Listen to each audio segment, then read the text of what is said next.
The morning began normally. Gray light over the suburbs north of Seattle, humid air after a night of rain, school buses at intersections. Amy turned on the kettle while checking the showing calendar on her phone. 3 appointments were listed on the screen, 2 on the north side, 1 closer to the park. She had risen early to prepare a presentation for new clients, a couple from Texas who were relocating for work at Amazon. "Lily, breakfast will get cold," she said, ladling omelet and toast onto plates. "I have a rehearsal this afternoon," Lily replied, not looking up. "I need someone to come by later and pick up my costume." "I can do it," Nick replied, pouring milk for the children. "I have an appointment at 2, I'll make it."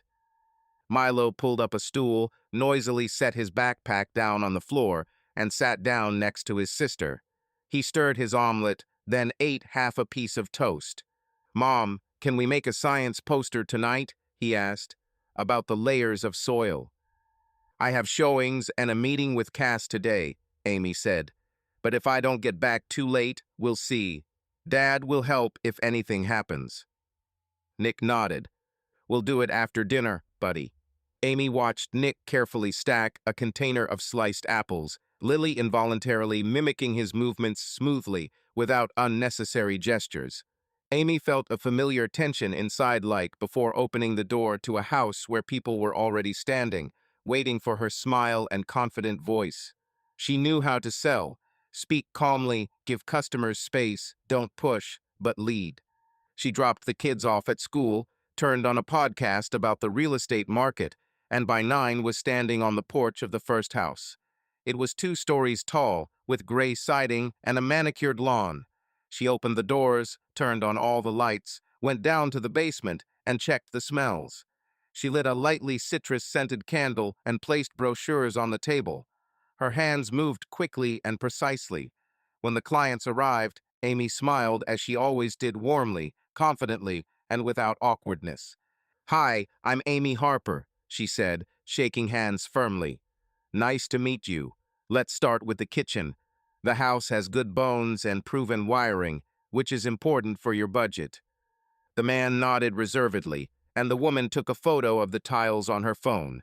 Amy noted the little details, the way they exchanged glances when they mentioned the word mortgage, the way their gaze lingered on the property behind the house.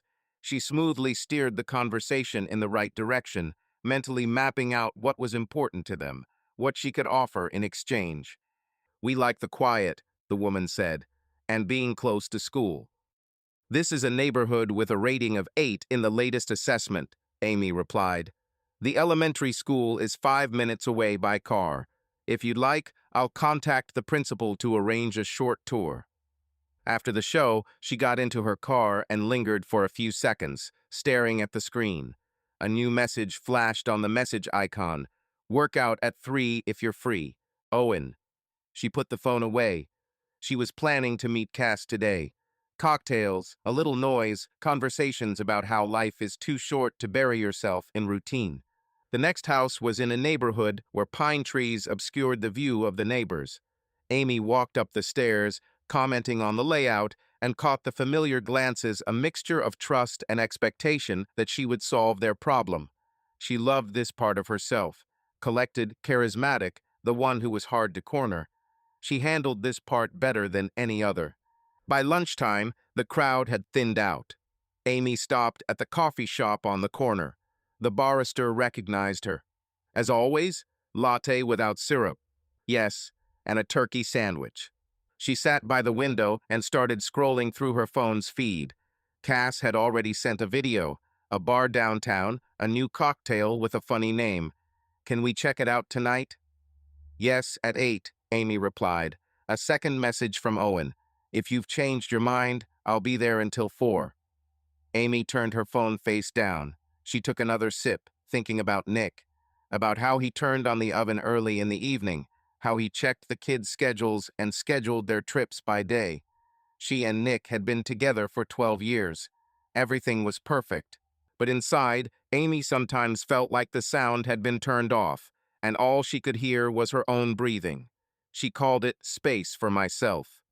Her friend Cass called it the right to personal freedom. After lunch, Amy went to the office.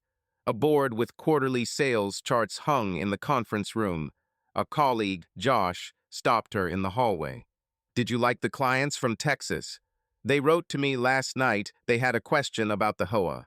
"I'll answer," Amy said. "The HOA here is strict, but at least it's clean.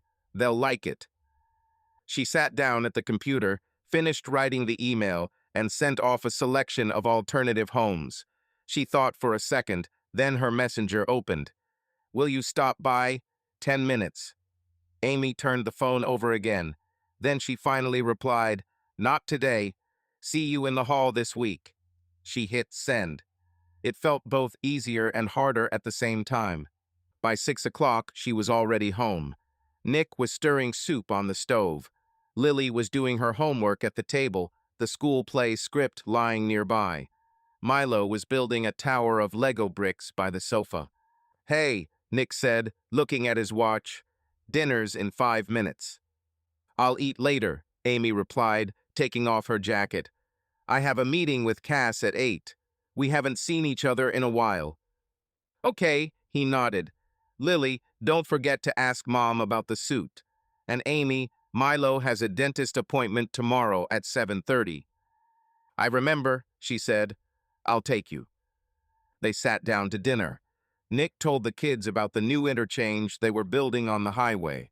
Lily asked if they could go to the costume department after school. Milo told them about the teacher asking them to do a project about Washington's natural environment. Amy listened and responded briefly. A different scenario was already playing out in her head. A shower, red lipstick, a denim jacket, a loud bar, and no need to explain why you just want to hang out with someone who knows you in one dimension, simple and easy. After dinner, Nick was clearing away the dishes. Amy was looking in the mirror in the hallway, fixing her hair. "Are you sure you won't be tired after the bar?" he asked without turning around. "Tomorrow's a busy day." "I'm not a child, Nick," she said. "And yes, I need time to myself." "I don't mind," he answered calmly. "I'm just asking." "I know," Amy said, taking her bag and smiling at him the way people smile when they don't want to continue the conversation. The bar was in Capitol Hill, with dim lighting and a long counter. Cass was already sitting in the corner, bright and collected, her phone on the table. "Finally," she said, hugging Amy. "You look great. How are the sales?" "It's normal. The market is alive, but cautious." They each ordered cocktails. Cass spoke quickly, as always. "I'm seriously considering closing my project and going into consulting." "Fewer connections, more freedom," she said, looking up. "How are you?" Amy shrugged. "House, kids, showings, you know." "And him?" Cass narrowed her eyes. "Are you still with Owen?" Amy took a sip. "Sometimes it's simple, no demands." "Because you have the right to," Cass said confidently. "You don't have to dissolve into someone else's plans. American marriages stopped being cages a long time ago." "Marriage is a partnership," Amy said, "and a partnership is a contract. Nick doesn't hold me back. I'm not hurting him." "You live honestly with yourself," Cass concluded. "The rest is noise." Amy smiled. She wanted to believe that everything really was that simple, that she could organize her life into folders, work, kids, meetings, time for herself, that nothing would overlap if she maintained discipline. They discussed weekend plans, Owen's new gym, and office gossip. Amy laughed, relieved that no one was asking her to be the answer to everything. She returned home by 10. The house was quiet. Nick was sitting on the couch with his laptop, finishing a report. An empty teacup sat on the table nearby. Amy passed by, and he caught a whiff of it. "New perfume?" he asked calmly. "Yes," she replied. "I got a sample from a colleague." "They smell strong," Nick said. "Not like your usual ones." "I'll change it," she snapped and went into the bedroom, taking off her earrings. Her heart beat faster. "He just asked," she told herself. She put the phone on the nightstand. The screen flashed. "Where have you been?" "Owen." Amy switched it to silent mode. In the bathroom, she washed off her makeup and looked at her reflection. Her eyes looked tired. She knew she could lie down next to Nick and talk about tomorrow's plans, about the children's concerns. But she was speechless. She turned off the light and returned to the bedroom. Nick came in later, quietly, so as not to wake her, even though she was awake. He lay down on the edge of the bed and touched the alarm clock. "I'll pick up Lily's suit tomorrow," he said. "You have a client at 10. "Okay," Amy replied. The silence stretched. Amy felt that empty space inside her, the one she tried to ignore, reactivate. She called it a pause. She told herself that every adult had the right to such a pause. The morning began again with the usual routine. Nick woke the children, checked that Lily had her script, and Milo had his science notebook. Amy poured coffee into a thermos and gave each of them a quick kiss on the top of their head. "Will you take them?" she asked. "Yes," Nick said. "See you tonight." Lily lingered in the school parking lot. "Mom," she said, "don't forget about my rehearsal. I need you to come to at least one." "I'll come," Amy replied. "I promise." Lily nodded, but her gaze was wary. Milo hugged his mother, but quickly let go and ran to his friends. That afternoon, Amy met with a new client, a young IT specialist without children who needed a loft close to the city center. She explained taxes, the potential rate hike, and insurance. He listened attentively and took notes. "You lay everything out with confidence," he said. "I feel at ease with you." "It's my job," Amy replied. She loved the clarity that came from explaining complex things to people in simple terms. She was good at it, and when she walked out of the office building onto the street, the breeze off the bay was cool, and everything seemed clear. That evening, she and Nick sat down at the table. Lily had gone to rehearsal with a neighbor because Amy was late after a performance in a distant neighborhood. Nick set out pasta with vegetables. "How is the day?" he asked. "It's fine. New clients have a weird budget, but I'll figure it out," Amy said. Lily was upset. "She wanted you to come over. I only made it towards the end," Nick said without pressure. "I was trying to make it," Amy said. "The traffic was terrible." Nick nodded. "I know. I'm just saying." "Nick," Amy put down her fork. "I don't want to have to justify myself every night. I have my own life. I won't stop being a good mother if I have my own time and choices." "I understand that," he said. "I don't mind your time. I just want the children to feel included." "They're not unnecessary," Amy said, "but they can't determine everything. I don't have to give up on myself." "Nobody's asking you to refuse," Nick replied quietly. "I'm just asking you not to promise something you can't keep." Amy stood up, carried the plate to the sink, and turned on the water. The sound of the water was louder than it should have been. She felt her irritation give way to fatigue. "I'm going to Cass's on Friday," she said, turning off the faucet. "Just letting you know." "Okay," Nick replied. "I'll plan a trip to the store with the kids for Saturday. They need sneakers." That night, Amy scrolled through her phone. Cass sent a meme, "Choose yourself." Owen sent a selfie from the gym, where he was training a client. "You're disappearing," he wrote. Amy stared at the message for a long moment, then deleted the typed reply and wrote briefly, "Busy." She put the phone down, closed her eyes. In the morning, she smelled a faint scent on her pillow, not her perfume. She remembered the bar. Nick seemed to have noticed yesterday. He said nothing, didn't make a scene, didn't raise his voice. Amy knew that many men in such a situation would start checking their phones, following them, asking innuendo-laden questions. Nick remained silent for now, and this silence was both a relief and a reason to grit her teeth. As she was leaving the house, she met Margaret, Nick's mother. She had come to bring a can of her soup she loved caring for her grandchildren and reminding them that the simple things were more important than any takeaway coffee. "Good morning, Amy," Margaret said, handing over the bag. "I'll leave it in the fridge. Lily loves this soup." "Thank you, Margaret," Amy replied. "I have meetings. I'm late." Margaret nodded and looked at her for a long time, but said nothing. In the car, Amy turned up the music and pulled onto the highway. It promised to be a busy day. New clients, repeat showings, and perhaps a quick meeting with Cass in the evening, if she had time. Amy repeated to herself, "Marriage is a partnership, not a cage." She liked to put it that way. There was a rule in those words that protected her choice. When she returned late that evening, the house was already asleep. The hallway was dark, except for a nightlight by the stairs. Amy took off her sneakers and placed her phone on the nightstand.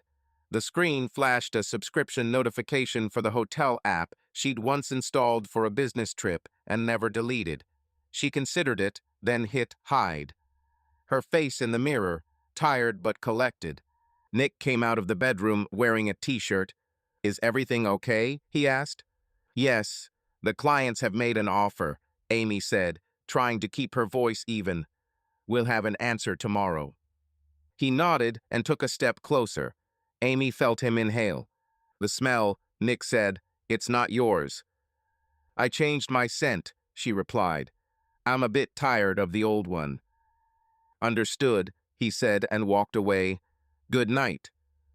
"Calm down," Amy said. She lay down on her bed and stared at the ceiling. She repeated the familiar arguments. Adults have the right to freedom, to personal space, to choice. Children shouldn't be a reason to close all doors. Marriage is a contract, not a system of servitude. She closed her eyes and tried to fall asleep. Sleep didn't come quickly. Behind the wall, pages rustled softly. Nick was apparently reading. Meanwhile, unread messages blinked on her phone. Amy set everything to Do Not Disturb and laid the phone face down. She chose silence over conversation, stillness over explanations. She already had a busy schedule for tomorrow. She was used to living from meeting to meeting, from application to application. Lily woke up before her alarm and sat on the floor by her bed, shuffling through the printed pages of her script. She underlined her lines in pencil and erased half of them because the font seemed too large. On her desk lay her school pass with a note about being late yesterday. She didn't want to show it to her parents, but Nick would find it in her backpack anyway. The bathroom door creaked in the hallway. Lily stood up and carefully put the pages back. The kitchen smelled of coffee and toast. Nick turned on the blender and made the kids a frozen strawberry smoothie. Milo sat on a stool and stared at his tablet, watching videos about trains. Amy, in a track jacket, stood by the window with her phone, answering a customer. She spoke briefly and confidently. "I can be there at 11. "Yes, I'll check the roof," she said, hung up, and turned around. "Good morning." "Good morning," Nick replied. "Lily, I'll look at your script this evening. We need to decide who gets to bring you to rehearsals when." "I need someone to come today," Lily said quietly. The teacher asked parents to watch and help with the costumes. "I'll be there by 5, Nick said. "I'm on a trip, but I'll be free." Amy put the phone in her bag. "I have a meeting at Bellevue at 3, then another showing. I won't make it by 5. Lily nodded, took a sip of her smoothie, and pushed the glass away. "Strawberries make me sick," she said, even though she usually enjoyed smoothies. "Can I just have water?" Nick poured her some water and noticed a mark in her diary about a failure in math. "What about algebra?" he asked. "Nothing. It's a test," Lily replied, without looking up. "I'll retake it." Milo, too, had become quieter than usual. He was fiddling with an eraser, erasing letters he'd written in his notebook, even though it was a drawing notebook. When asked about the soil project, he shrugged. "The teacher said we could make a poster or a model," he muttered. "A poster is easier." "We'll do it this weekend," Nick said. "We'll take a family trip to the craft store, buy some cardboard and glue. Then we'll stop by the park. Okay?" Lily didn't answer. Milo nodded half-heartedly. Amy put on her jacket. "I'll write to you this evening when I'm on my way home. If I have time, I'll stop by the rehearsal." "Okay," said Nick, "but I don't want it to be like yesterday." Amy held her gaze. "I was late at work," she said calmly. "That's normal." The drive to the office took 40 minutes. Amy listened to Cass's voicemail. No bar today. I have a deadline, I'm home. If anything, let's stop by Owen's this week. He's inviting me to an open class. Amy responded with a short okay and switched to her to-do list. On the calendar was a house showing in a neighborhood with good schools. The client was a couple with one young daughter. She prepared meticulously. She checked the taxes, checked the foundation inspection report, and printed out a sheet of school ratings. The couple arrived on time, and the inspection went smoothly. Amy spoke as usual about the space in the kitchen, the convenience of the laundry room off the garage, and the closets in the bedroom. At one point, the girl reached for a toy, dropped it, and Amy automatically bent down, picked it up, and smiled. Her hands moved from memory. The work gave her a sense of control. After the show, she stopped at a small diner near the office. She grabbed a takeout salad and sat at a table against the wall, still wearing her jacket. The screen flashed. "Workout at 3. Can you swing by? Owen?" She glanced at her watch. She had an hour and a half until her meeting in Bellevue. She opened her map and estimated the time. 10 minutes, she typed without greeting. "The gym is mine, the back door is open," came the reply. Amy put her phone away and quickly finished her salad. The decision had been made. She explained to herself that this was a short break. Nothing dramatic. Owen's office was on the ground floor of an office complex. He opened the door as she approached and smiled. "You were disappearing," he said, letting her in. "I missed you." "I have work," Amy replied. "And children." "I know," he shrugged. 10 minutes, so 10. They crossed paths without further ado. Owen seemed especially easygoing to her, a casual conversation, a few jokes, a quick kiss at the door. Amy checked her phone and exhaled. "I have to go," she said. "A meeting." "Right," he said. Amy stepped outside. The air was damp. She opened her camera, took a selfie in the car with a bland parking lot in the background, and captioned it, "Late at work." She sent it to Cass. Then she sent Nick a short one, later busy. She didn't send him the selfie. On the way to Bellevue, she realized she'd become oblivious to the music and turned off the radio. At school, Lily was sitting in math class, staring at an equation and unable to concentrate. The noise in the classroom and the teacher's monotonous tone of voice irritated her. She thought about rehearsal that evening and how her mother would tell her she had meetings. Her stomach twisted uncomfortably. After class, she approached the teacher. "Can I retake the test tomorrow?" Lily asked. "Yes, Lily," the teacher replied. "But let's see if you can find time to sit with me after class. I'll explain the material again. You were better at this." "Okay," Lily said, although she knew that there was a rehearsal after school, and if her mother didn't come, she would have to ask a neighbor. Milo sat in the library during recess, leafing through an encyclopedia about soils. He liked the pictures, but he didn't want to talk to his classmates. In science class, the teacher asked who wanted to be the first to present the next week's project. Milo looked down. He decided it would be better to choose a simple poster without a layout. Nick was on site at the time. The construction site smelled of wet wood and dust. He was checking the reinforcement of a stairwell and responding to the contractor. His phone vibrated.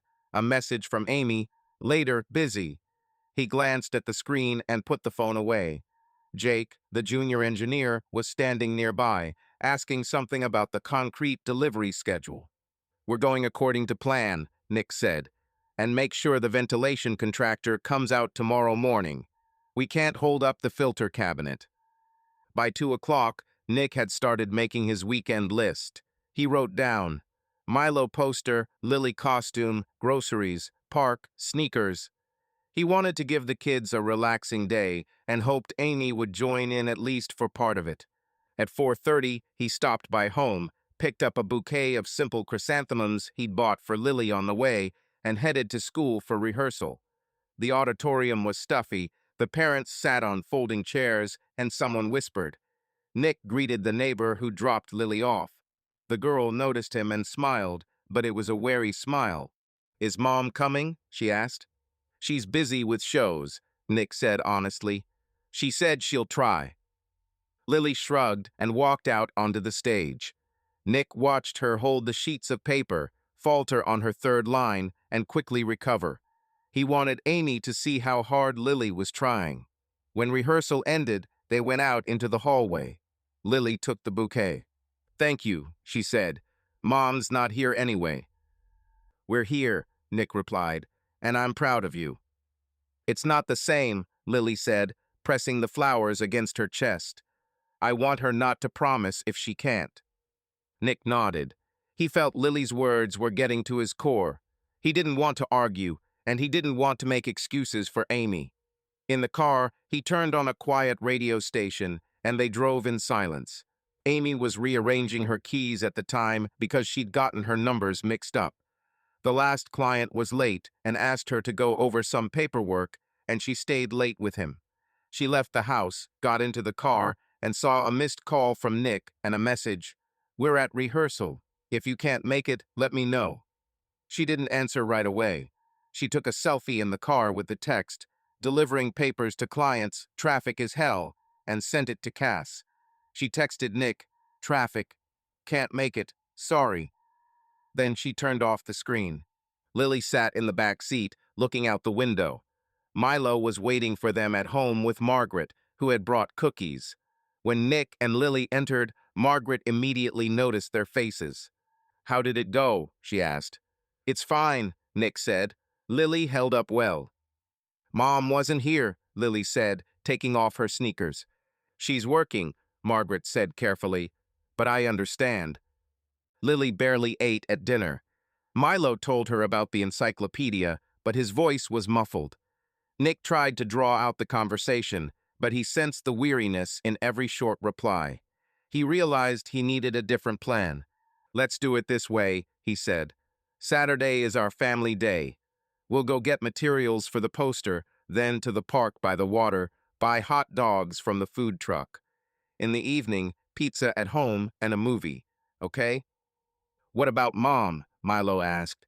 "I'll invite you," Nick said, "but we'll still do it together." Amy returned late that evening. Several messages from Nick and one short one from Lily were flashing on her phone. "I was rehearsing. You didn't come." Amy stared at the screen for a long moment, then typed a reply. "Sorry. We'll discuss it tomorrow." She sent it, but there was no answer. The house was quiet. The children were already asleep. Nick was sitting in the kitchen, a single lamp glowing above him. "How did it go?" he asked evenly. "Good. The clients are close to a decision," Amy said. She set her bag on a chair and looked at him. "I didn't make it. One of the inspections fell through, so I had to stay late." "I believe you had a work day," Nick said, "but that doesn't explain Lily." "I can't be everywhere," Amy replied, pressing her lips together. "I don't have to cancel meetings for every school event." "It's not just everyone," Nick said. "It's the ones that are important to her. She senses it. Milo does too. He's become quieter. I can see how they react." Amy sighed wearily. "You're saying I'm neglecting the children. I'm not. I'm just trying to maintain a balance. I have a right to my own life." "I'm not arguing with your right," Nick said. "I'm asking you to be honest with them and with me. If you don't show up, don't promise. If you can't make it, let me know in advance. And let's have a family day this weekend. We need it." "Okay," Amy said after a pause. "I'll try." "Not I'll try," Nick corrected calmly. "It's either yes or no." She turned to the sink, turned on the water, and rinsed her hands. "I'll go to Cass's on Friday night," she said, "but I'll leave Saturday free." "Okay," Nick nodded. "I'll plan everything." That night, Amy lay with her phone in hand and opened a conversation with Owen. It was his short, "Text me when you can." She didn't. She scrolled through the photos in her gallery. At home, clients, cocktails at the bar, selfies from the car. Not a single photo from Lily's rehearsal. She felt a lump in her throat, turned off the phone, and put it on the nightstand. Lily woke up later than usual that morning. Nick had left a note on her desk. "Meeting with math teacher on Monday. I'll be there." A neatly folded script lay nearby. Lily put the note in her backpack. Amy emerged from the bedroom in her workout clothes, tied her hair back, and poured herself some coffee. "Will you come to the dress rehearsal on Friday?" Lily asked bluntly. Amy looked at the calendar on her phone, then at her daughter. "I'm busy Friday evening," she said, "but I'll come to the performance next Wednesday. I promise." "You promised yesterday too," Lily replied and zipped up her backpack. "Don't promise if you're not sure." Amy opened her mouth to protest, but closed it. Milo stood nearby, looking at the floor. He picked up his lunchbox and silently walked to the door. Nick came over, helped with their jackets, and they walked out to the car. On Saturday, Nick woke up before everyone else and started making pancakes. He turned on the range hood, set the plates on the table, and got out the syrup. He wanted to create a simple and understandable ritual for the children. Lily arrived in her pajamas, sat at the table, and placed a script next to her. Milo brought a box of markers and placed it on the edge of the table so he could draw a poster. Nick flipped the first pancake and smiled at the children. "No rush today. Shop, park, pizza. Mom will join us this evening," he said, though he wasn't sure. At this time, Amy was sitting in her car in the gym parking lot. She texted Cass, "I canceled the bar. I'm going away on business." Cass replied with an emoji and the phrase, "You only live once." Amy took a selfie in the car for stories, without text. Then she opened her messages to Nick and wrote, "I'll be late. I need to stop by a client to sign some paperwork. I'll be back around lunchtime." She hit send. She looked in the mirror. There was a weariness in her eyes that she didn't want to admit. She started the engine and pulled out onto the highway. At home, Nick placed the pancakes on a plate and poured the syrup. Lily ate one without a word. Milo built a tower of pancakes, then ate half. They laughed at the sticky syrup on their fingers. Nick's phone vibrated. He read Amy's text, nodded, and put the phone away. "Okay," he said to the children. "Let's go to the store without Mom and be back for lunch. We still have the park." They picked out some thick cardboard, paints, glue, and wooden dowels for the props at the store. Milo perked up as he selected shades of brown for the soil. Lily picked out fabric for a belt for her suit and sent a photo to the teacher. In the park, they sat on a bench by the water, eating hot dogs. Lily recited a couple of lines from her monologue. Milo showed a drawing of a cross-section of soil. Nick listened and noted how they changed when they felt heard. Amy arrived home at 3. The house smelled of paper and paint. A poster mock-up lay on the table. Lily sat on the floor, drawing the boundaries of the layers. Milo labeled humus, clay, and sand. Nick was washing his brushes in the kitchen. He turned around. "We bought everything and got started," he said. "Want to join?" Amy paused in the doorway. She looked up at the children, at the neat signatures. She felt the familiar tension rising inside her again. She wanted to sit down next to them and finish drawing the neat lines, but her mind was full of things. A letter to the client, a report for the office, a practice session for tomorrow. "I'll answer a couple of letters now and be back," she said. "Okay," Nick replied. "We're in no hurry." Half an hour later, Amy went to the office to pick up the documents, although she could have sent them electronically. She told herself it was safer that way. In the car, stopped at a traffic light, she took a quick selfie and sent it to Cass again, late at work. Cass liked it. Amy didn't send the photo to Nick or the kids. A lipstick mark remained on the car mirror. She looked at it and wiped it off with a napkin. When she returned that evening, the poster was ready. The children were sitting on the sofa watching a movie. Nick was pouring tea. "It turned out great," Amy said. "Well done." "We called you," Milo said without reproach, more as a matter of fact. "I was busy," she replied, "but I'm here." Lily looked at her carefully. "There's a performance on Wednesday," she said. "Are you sure you'll come?" "Yes," Amy said. "I've already put everything in the calendar." Nick looked at her and nodded. He didn't add anything. He understood that words meant nothing unless followed by actions. The children understood this too. These were the thin cracks that could still be mended, if they stopped in time. The night passed peacefully, but each lay separately in their own silence. The house was quiet, and this silence brought no peace. The morning would begin again with toasts and schedules, but without the former ease. Every promise would ring louder than before, and every delay more abrupt. On Sunday, Nick woke up before his alarm. He didn't like the fridge being empty by Monday, so he made a list and drove to the supermarket while the house was still quiet. When he returned, he set the bags down in the kitchen and left the water bottles in the trunk to be moved later in the garage. When he brought the trash bags to the curb and returned to the car, he noticed a sports bottle that belonged to someone else between the folding chair and the first aid kit. It was black with a silver cap. O&R was written on the side in white marker. Nick picked it up, unscrewed the lid, and sniffed it. It smelled of mint and sweat. He stood in the garage and looked at the word Owen as if it were just another sign. He wasn't a detective. He wasn't looking for clues. But the thing didn't come from their house, and the name wasn't Harper. He placed the bottle on the shelf next to a jar of screws. He closed the trunk, brought water into the house, and started making breakfast. Lily came downstairs in her pajamas, her hair wet. "Dad, do we have peanut butter?" she asked. "In the top closet," Nick said. "You have rehearsal at 10, I'll drop it off." Amy came out later, wearing sweatpants and holding her phone. He heard a short, "Aha." She was talking to a client then. "Let's do it at 12.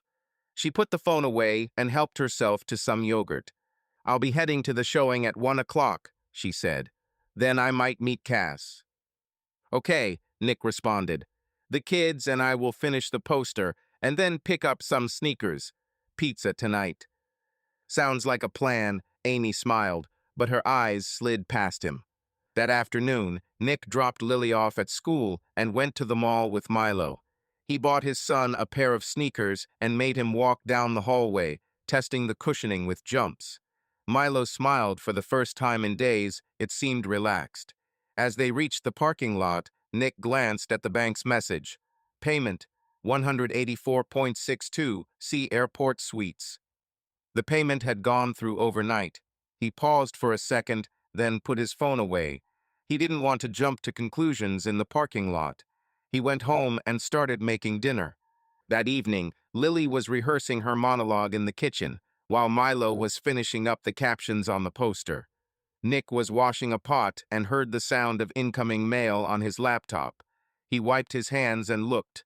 "Thank you for subscribing to Hotelkey Pro. Your premium plan has been renewed." The hotel app. He remembered Amy installing it a couple of years ago for a conference in Portland. He admitted that people forget to cancel subscriptions, but the line in the bank, "See Airport Suites," wasn't a conference. Amy returned late. In the hallway, she took off her jacket, quickly entered the kitchen, kissed the children on the top of their heads, said hi to Nick, and reached for a bottle of water from the refrigerator. Nick noticed how she avoided his eyes. "Did you leave something in the trunk that needs to be carried in?" he asked. "No," she replied. "I drove customers' cars." "I see," Nick said. The night passed peacefully. Nick fell asleep late, internally constantly shuffling dates, messages, the smell in the hallway, the bottle in the garage. He didn't plot. He simply noticed. On Monday, while the kids were at school, he pulled out his laptop and searched for Family Psychologist, Northgate, Seattle. A clinic popped up at the top, and Sam Reeves, a family psychologist, was listed, available Tuesdays and Thursdays.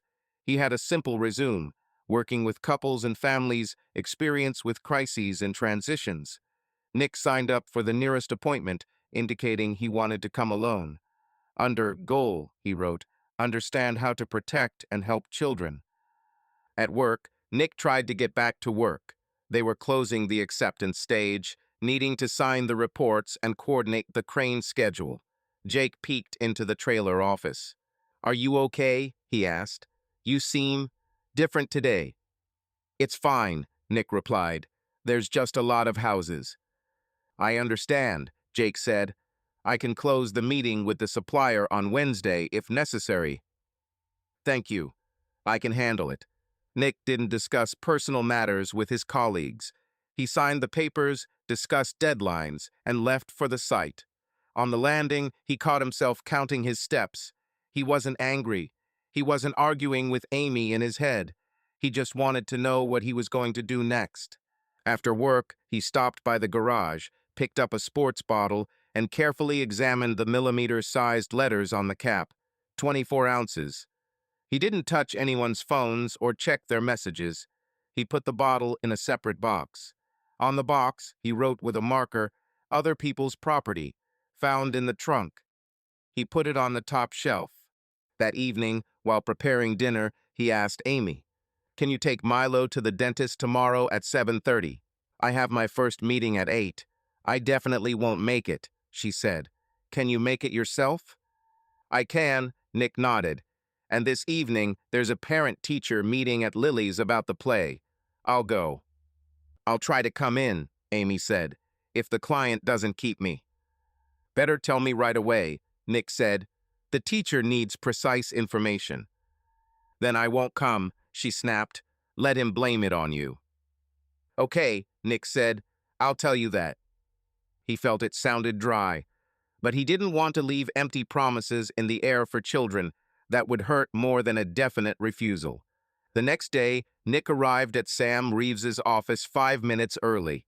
It was a small office in a red brick building, with a neatly squared calendar on the wall and a white box of tissues on the desk.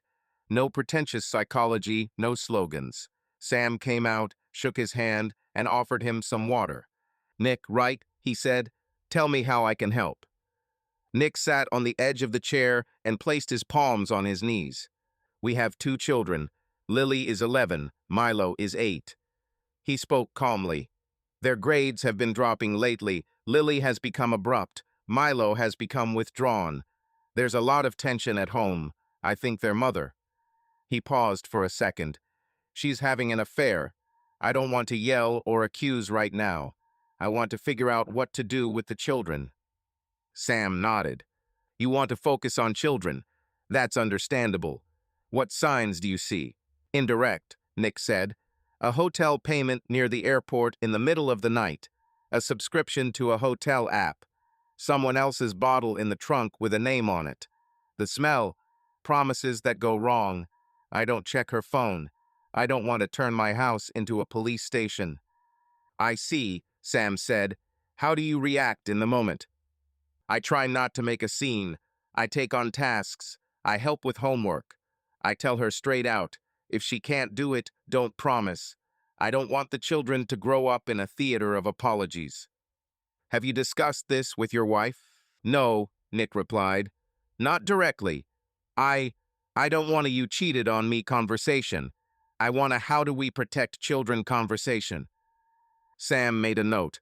"What does to protect mean to you?" "Routine, predictability, honest answers without traumatic details, and maybe family meetings here. I'm ready for mediation, for a schedule, for any structures that will give the children a foundation." Nick sighed. "I understand that the marriage may not survive. That's not the main goal. I want to save the children, not the marriage." Sam looked up. "That's very specific. Are you prepared for a scenario where the marriage falls apart?" "Yes," Nick said after a short pause. "If it means the children will live in stability." "What do you expect from the first joint session? So that we can hear the impact of our decisions on Lily and Milo, so that it's not about who's right, but about what the children need. No accusations or stories about who owes what to whom. A concrete plan." "Okay," Sam nodded. "I can offer 1 individual session with you, 1 with your wife, then a group session with the kids short, 30 minutes each, no pressure. Agreed?" "Yes," said Nick. "I'll organize it." And, Sam added, "it would be helpful to compile a list of rituals that already work. Dinners, reading, trips, and a list of places where breakdowns often occur. That will make it easier for us to make a plan." "Got it," Nick said. They agreed on the following week. After leaving the office, Nick got into his car and texted Amy, "I've made an appointment with a couples therapist. First, me alone, then you, then together. This isn't about accusations. This is about the kids. Here's the contact information. He hit send and closed his eyes for a second. The answer came 15 minutes later. Seriously, you think there's something wrong with the kids because of me? Nick typed, I think the kids are stressed. We need a plan. This isn't a trial. He deleted the phrase, this isn't about you. It was too general and sent a short, please come. Amy didn't answer. That evening, there was a parent-teacher meeting in the auditorium. Nick sat in the third row, next to the music teacher, who was discussing cardboard sets with the set designer. A note reading reserved lay on the seat next to him. Amy hadn't arrived. The teacher read the schedule, announced who was helping with costumes, who was bringing cookies. Nick was responsible for setting up the stage lights on the day of the premiere and fetching water for the children. He wrote down in his phone, Wednesday Lily's bouquet, Thursday pick-up costume from the laundry. At home, Lily asked directly, will she be at the performance? She said yes, Nick replied. I'll remind you. No need, said Lily. Let her remember on her own. Milo showed the poster, now slightly dry. Nick complimented the neat signatures. The three of them hung the poster on the living room wall so it wouldn't get wrinkled before it was ready to be printed. Later, after the kids had gone to bed, Nick went into the garage. He looked at the box containing the bottle. He didn't want to turn things into arguments, but they were already there. He considered whether to address it directly. He imagined their conversation spiraling into a circle. It's just the gym. You're making this up. He closed the box and turned off the light. In the kitchen, he made tea and sat down at the table. A letter from a law firm arrived in the mail, an advertisement for family mediation. He ignored the letter, but noted the fact, even newsletters know what happens to people his age. He didn't want lawyers slamming their fists into the table. He wanted order. Amy sent a message around 11. I'm not sure about the therapist. It feels like control to me. Nick replied, it's not control. It's a way of talking about the kids, not each other. Come to a meeting and decide. There was no answer. The next day, Nick picked Milo up early to take him to the dentist, then stopped by Lily's school before algebra class. The teacher had offered a quick consultation. The room was quiet, and Lily was sitting at her desk, frowning over an equation. Nick waited for the teacher to explain, then approached. Thank you, he said to the teacher. Lily's a smart girl, she replied. The only things that get in her way are fatigue and anxiety. She'll cope if she gets some sleep and if the house is quiet. Nick nodded. In the parking lot, he turned to his daughter. I signed up for a psychologist. First me, then Mom, then all of us. It's not about anyone's fault. It's about making things easier. If this is just talk again, Lily said, I don't want it. I'm tired of talking. This isn't going to be a roundabout conversation, Nick said. If you don't like something, we'll say it straight out and leave. Lily shrugged. Let's see. That evening, Nick took the chicken thighs out of the oven and set the salad on the table. Amy arrived promptly at 7. She sat down and put half the portion on a plate. I talked to Cass, she said. She thinks seeing a psychologist is a step backwards. We're adults, we can decide for ourselves. We've been trying for 6 months, Nick replied calmly. The kids haven't gotten any better. Let's try something different. Amy put down her fork. You're backing me into a corner, she said. You've already made up your mind. I've decided one thing, Nick said, that the kids need a plan, and that I'll do everything I can to make sure they have one. The silence didn't last long. Lily stood up and took her plate away. Milo asked if they could watch a 20-minute documentary about bridges after dinner. Nick said yes. Amy pushed her plate away and went to the bedroom. A minute later, a text came. Okay, I'll come to one meeting. We'll see you later. Nick replied, thank you. That night, he woke to his phone vibrating on the nightstand. A message from the bank. Payment reminder. Hotel key pro debited tomorrow. He turned off the sound and lay back. He didn't feel like a winner. He simply understood that the evidence no longer required his participation. It existed on its own. His job was to be the adult around the children. He made a list for tomorrow. Call Sam and confirm a time for Amy. Text Lily's teacher about the costume. Buy batteries for the microphones in the auditorium. He wrote at the bottom, keep it short. Do what you say you'll do. He closed his eyes and for the first time in days fell asleep without his head racing. Sam's office was on the second floor of a building housing a dental practice and an accounting firm. The hallway smelled of floor cleaner and vending machine coffee. A sign on the door read S. Reeves, LMFT. Nick arrived early and waited by the window, overlooking the parking lot. Amy arrived promptly at the appointed time. She was wearing a formal sweater and jeans, her hair pulled back. She greeted him with a curt nod. Sam opened the door, smiled at them both, and shook hands. The office was lit by 2 desk lamps. There was a sofa, 2 armchairs, a low table with a box of napkins, and a notepad and hourglass next to it. "It's good to see you," Sam said in a calm voice. Nick wrote that the purpose of our meeting was to discuss how to support Lily and Milo. Is that correct? Yes, Nick said. Amy crossed her legs. I came because Nick insisted. But it's important to me that there are no accusations here, she said. I'm an adult. I have a right to life. I'm not going to have to justify every decision. Got it, Sam said, nodding. We're not looking for right and wrong here. We're trying to understand what's going on with the kids and what steps we can take to make things better for them. Let's start with the facts. Tell us what a typical weekday looks like for you right now. Nick described the morning, who wakes whom, who cooks, who drives to school. He talked about homework, rehearsals, the dentist, and the club schedule. Amy added about her shows, about clients who often reschedule appointments, and how she has to be available, otherwise deals fall through. I work in sales, she said. There's no set schedule. If a client is ready to sign today, I can't say tomorrow. That's the reality.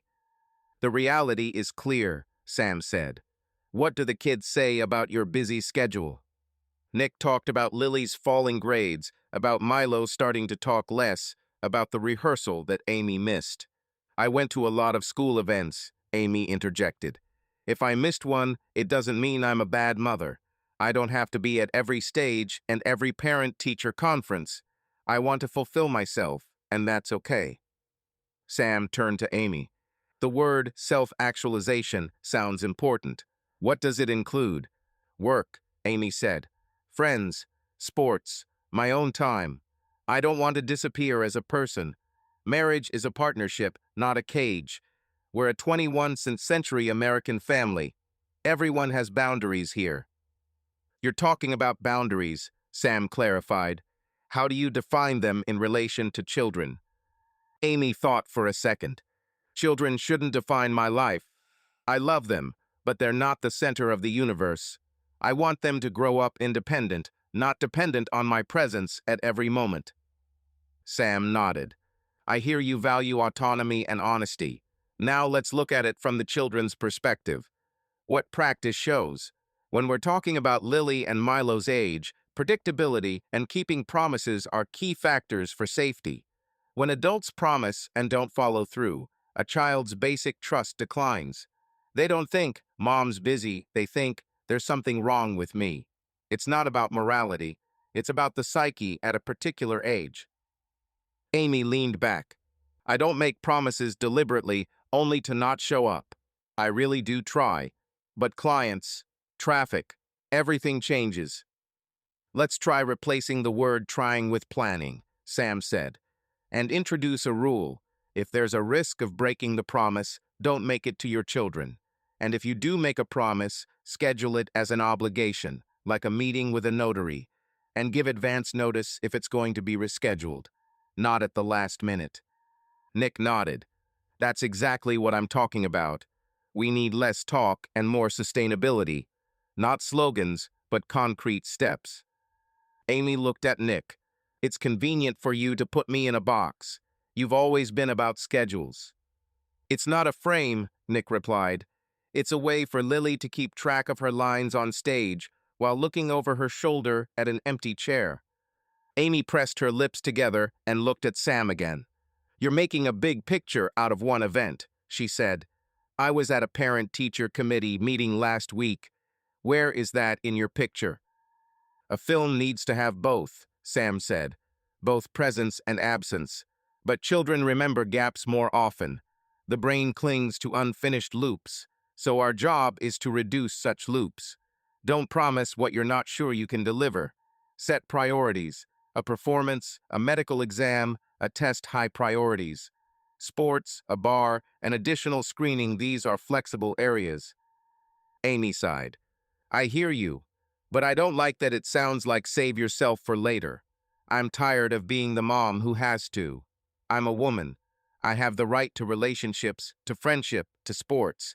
I'm not breaking the law. I'm not." She paused. "I'm not doing anything that puts children at risk."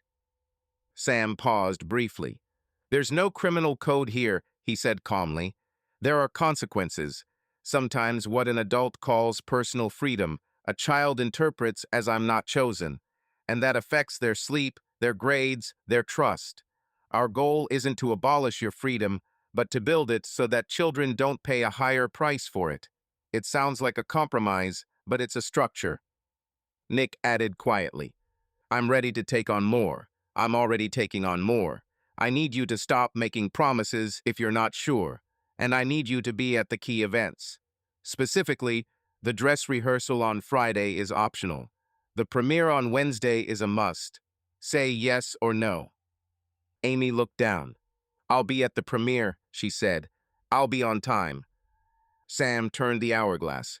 "Okay, let's create a micro plan for 2 weeks. Points: 1 Lily's premiere, Amy comes, Nick organizes logistics.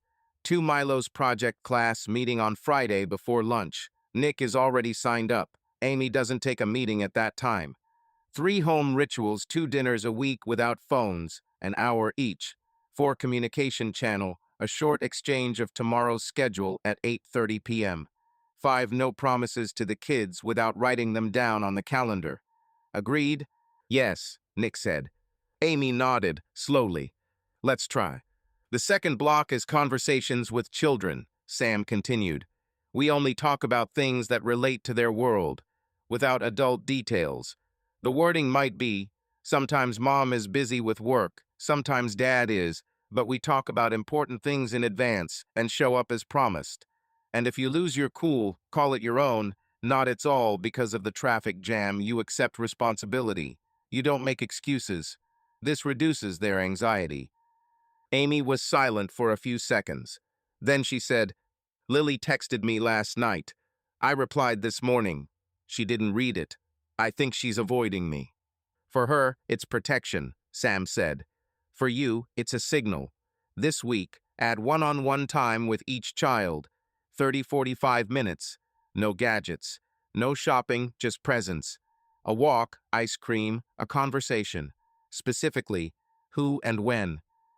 Nick looked at the calendar on his phone. "I'm picking Lily up after rehearsal today. We'll stop by the coffee shop near the school. Tomorrow, Milo and I will make a drawing for his bridge model." Amy flipped through her calendar. "I can pick Lily up from school tomorrow and take her to the library. And Sunday morning, breakfast with Milo, pancakes at Sunnyside." Sam made a mark. "Okay, now the question of boundaries. You mentioned the right to personal freedom. Any freedom has its limits, so as not to disrupt the common ground. Here's a suggestion. Agree in advance on 2 personal evenings a month for each of you.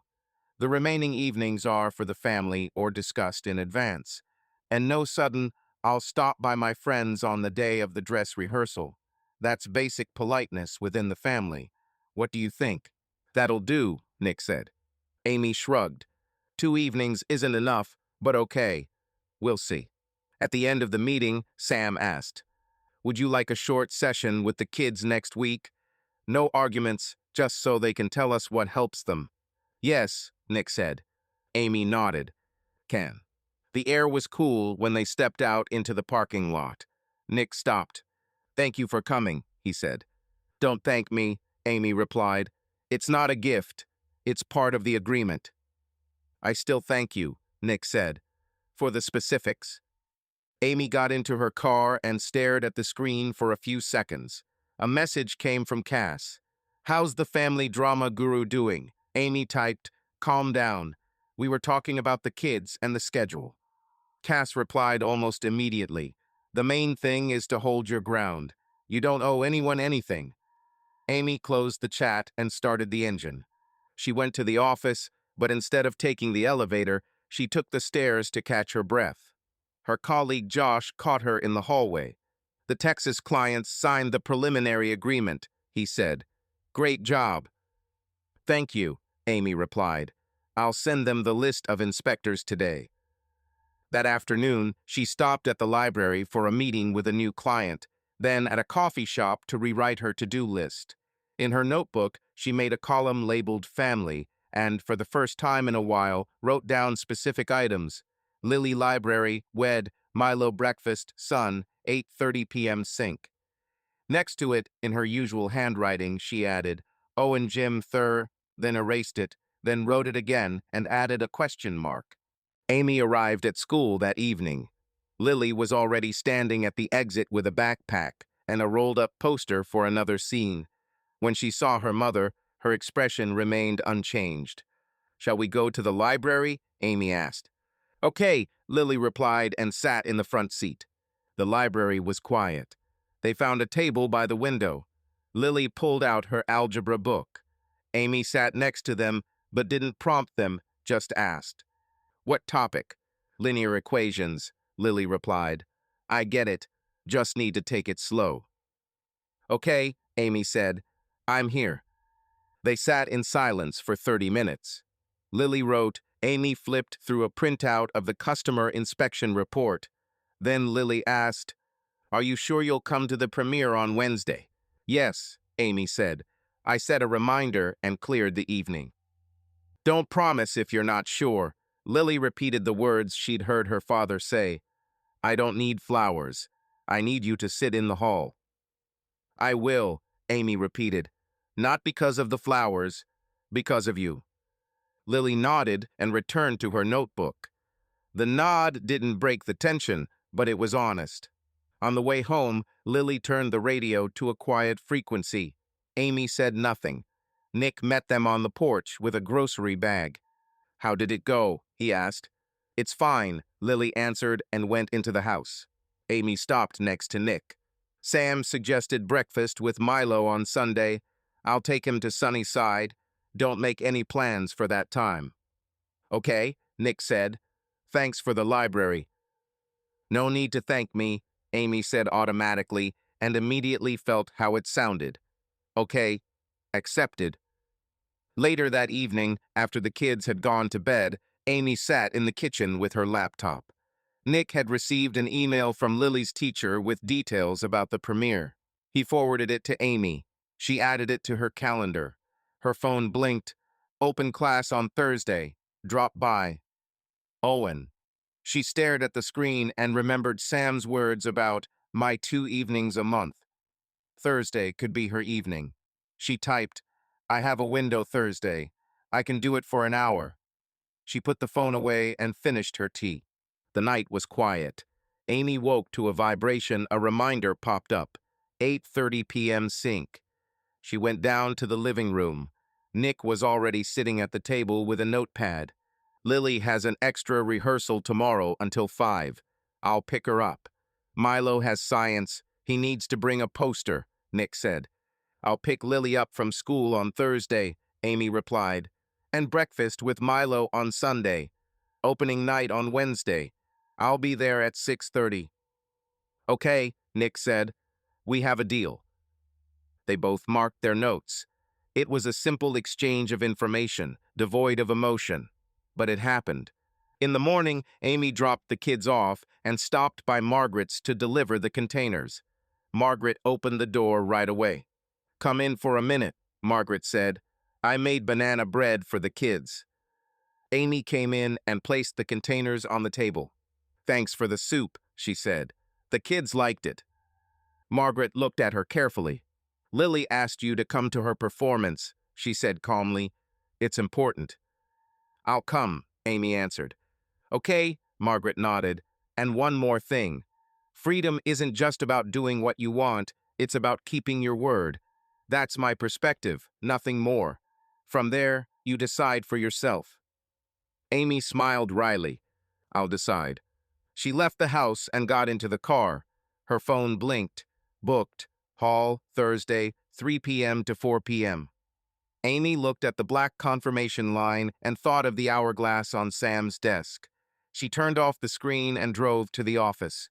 That evening, Lily reminded them that they needed to bring some of the decorations tomorrow.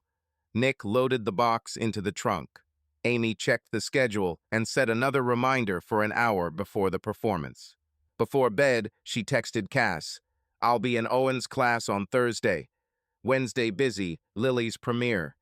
Cass replied, You're doing great. And remember, you only get to live once. Amy didn't reply. She placed her phone face down and turned off the light.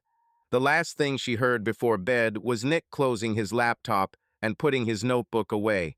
The house was quiet. She didn't expect miracles from the silence. She simply noted that today they had a shared list and a time to sync. It didn't solve everything, but it gave her a point of reference for the coming days. Wednesday started without a hitch. Nick rose early, packed bottles of water for the children's group, and checked the list. Tickets, napkins, batteries for the microphones, a small bouquet for Lily.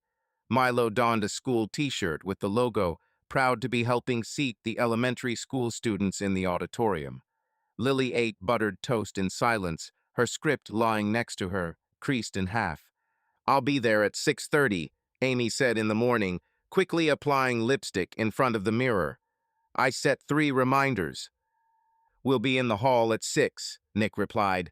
I'll save you a seat next to us. Row C, seats 7-8. Got it, Amy nodded, took her bag and went out. Nick dropped the kids off at school, then stopped by the site and took care of 2 work-related matters. By noon, he was already standing at the laundry room, picking up Lily's pressed suit and driving it home. He hung the suitcase on a coat rack in the hallway with a large tag reading, Do Not Forget. In the kitchen, he left a note, Meet me in the auditorium at 6 p.m. He tried to simplify the day into manageable steps. Amy had 2 meetings before lunch. The client was late and offered to sign a preliminary agreement right there in the co-working space's coffee shop. Amy agreed, checked the amounts, signed, and photographed the pages for the archive. A message from Cass flashed on her phone. Owen is training the team at the airport lounge today. Afterwards, we'll be at the bar by the terminal. Can you come? Amy typed, Can't make it today. Lily has a performance. Cass replied, We're close to town. Stop by for 20 minutes and be in the lounge by 6:30. You can handle it. Amy hung up the phone, drove to the office, and tried to close her emails. At 3:05, Owen called, I finished early. If you want, come by, I'll show you a new stretching routine. It'll be quick. Amy looked at her watch. If she left by 3:30 and returned by 5:40, she'd make it. She said, 10 minutes. Just don't keep me. By 5, she was already parked at the airport hotel. Owen met her at the back entrance and pointed to the elevator, which led to a small lounge on the 2nd floor. Inside, there were rubber mats and stretching poles. They chatted briefly, about clients, about relaxing, about the new bar in the terminal. Amy glanced at her phone. 5:27 p.m. I have to go, she said. Owen offered, Coffee downstairs? 10 minutes. Okay, she nodded. Quick. The hotel lobby was bustling. They grabbed coffee from the counter and sat by the glass wall. Amy checked her reminder. Her phone said, check out in 12 minutes. She hit snooze for 5. Owen had mentioned flying to Denver for a seminar that weekend. He laughed. You're always running. Stay 5 minutes longer, she said, not today. But the coffee dragged on for another 7 minutes. At 5:49 p.m., she jumped up. I have to go, she said. Otherwise, I'll be late. Owen shrugged and kissed her cheeks. Write and let me know how it goes.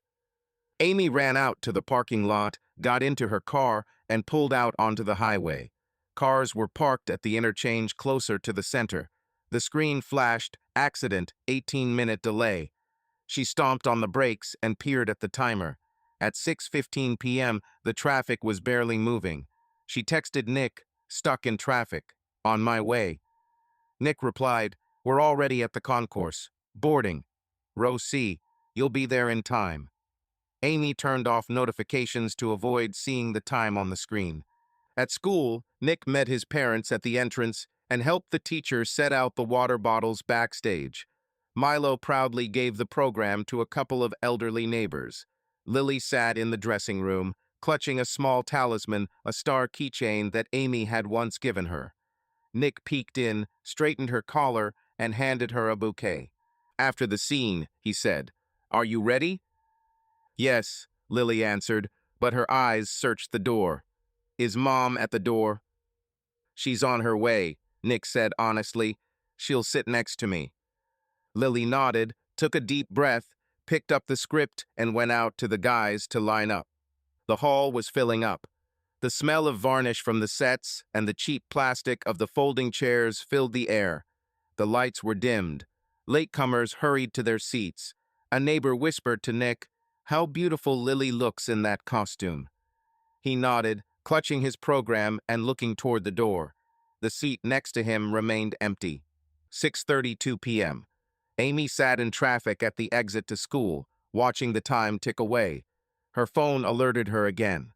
She nervously flipped to the map, which recalculated her route and said, "Arrival 6:47 p.m." She dialed Nick, almost there, but didn't wait for a response. Her heart was beating fast. Excuses raced through her head. "I ran out of coffee, had an accident on the highway. I tried my best." The curtain rose. Lily walked out in the second scene. Nick leaned forward. The room was still empty. Milo waved a small hand at Lily across the row. She noticed. In her third line, Lily faltered, glanced around at the audience, saw an empty chair, and fell silent for a second.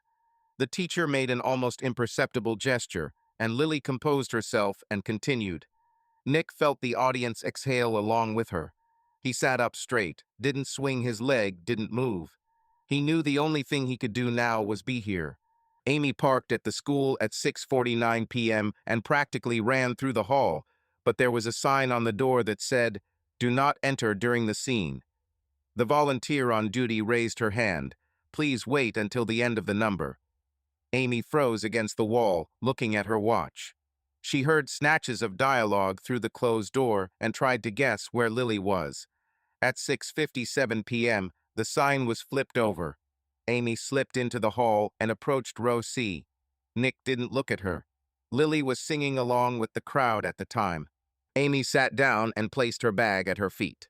The final bow was accompanied by applause. The children laughed, threw their hats in the air, and the teacher wiped his forehead, moved. Nick stood up and applauded to the end. Amy clapped too, but her hands were shaking.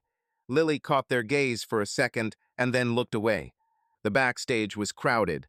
Parents were giving flowers, hugging their children, and taking photos in front of the school banner. Nick waited for the crowd to clear and then approached Lily. "You were strong," he said. "Here are the flowers." Lily took the bouquet and looked at it briefly. "Thank you," she said. "Can we go to the car?" Amy stood 2 steps away, but Lily didn't come closer. Amy took a step forward. "Lily, you're great," she said quietly. "Sorry, I'm late. Traffic." "Don't explain," Lily interrupted. "I wasn't expecting you. Dad was here." Amy nodded slightly. "I still want to hug you." "Not now," Lily answered, clutching the bouquet to her chest. They walked out into the parking lot in silence. Milo ran ahead, program in hand. He'd already told me how he'd helped seat the children, but in the car he fell silent, looking at his sister. Amy got in the front, Nick behind the wheel. The doors slammed almost simultaneously. The ride home passed without a radio. Amy tried to begin. "No need," Nick said calmly. "Let's get there." Lily looked out the window, clutching her seatbelt. Milo carefully folded the program and tucked it into the seat pocket. When they arrived, Nick said, "Kids, shower, then 10 minutes of cartoons, and then bed. School tomorrow." Lily nodded and went upstairs without looking at her mother. Milo lingered with Amy. "I'll tell you about the bridges tomorrow," he whispered. "Lily is sad now." Amy sat down at the kitchen table. Nick put the kettle on but didn't pour himself any tea. He stood by the sink, looking out the window. Then he turned around. "This is the end," he said evenly. "Not because of being late today, because of the whole thing. I'm filing for divorce, and I'll ask for primary custody. We can discuss the details through mediation." Amy stared at him as if she was expecting another phrase. "Are you serious?" she asked. "Because I was late for the performance?" "Not because of that," Nick repeated. "Because you put everything else above our children and above honesty. I won't explain to Lily and Milo why their promises are worthless. I don't think you're a bad person. I think we can't continue living like this." Amy fell silent. For the first time, she couldn't find her usual wording. The words "right to personal freedom" now rang hollow.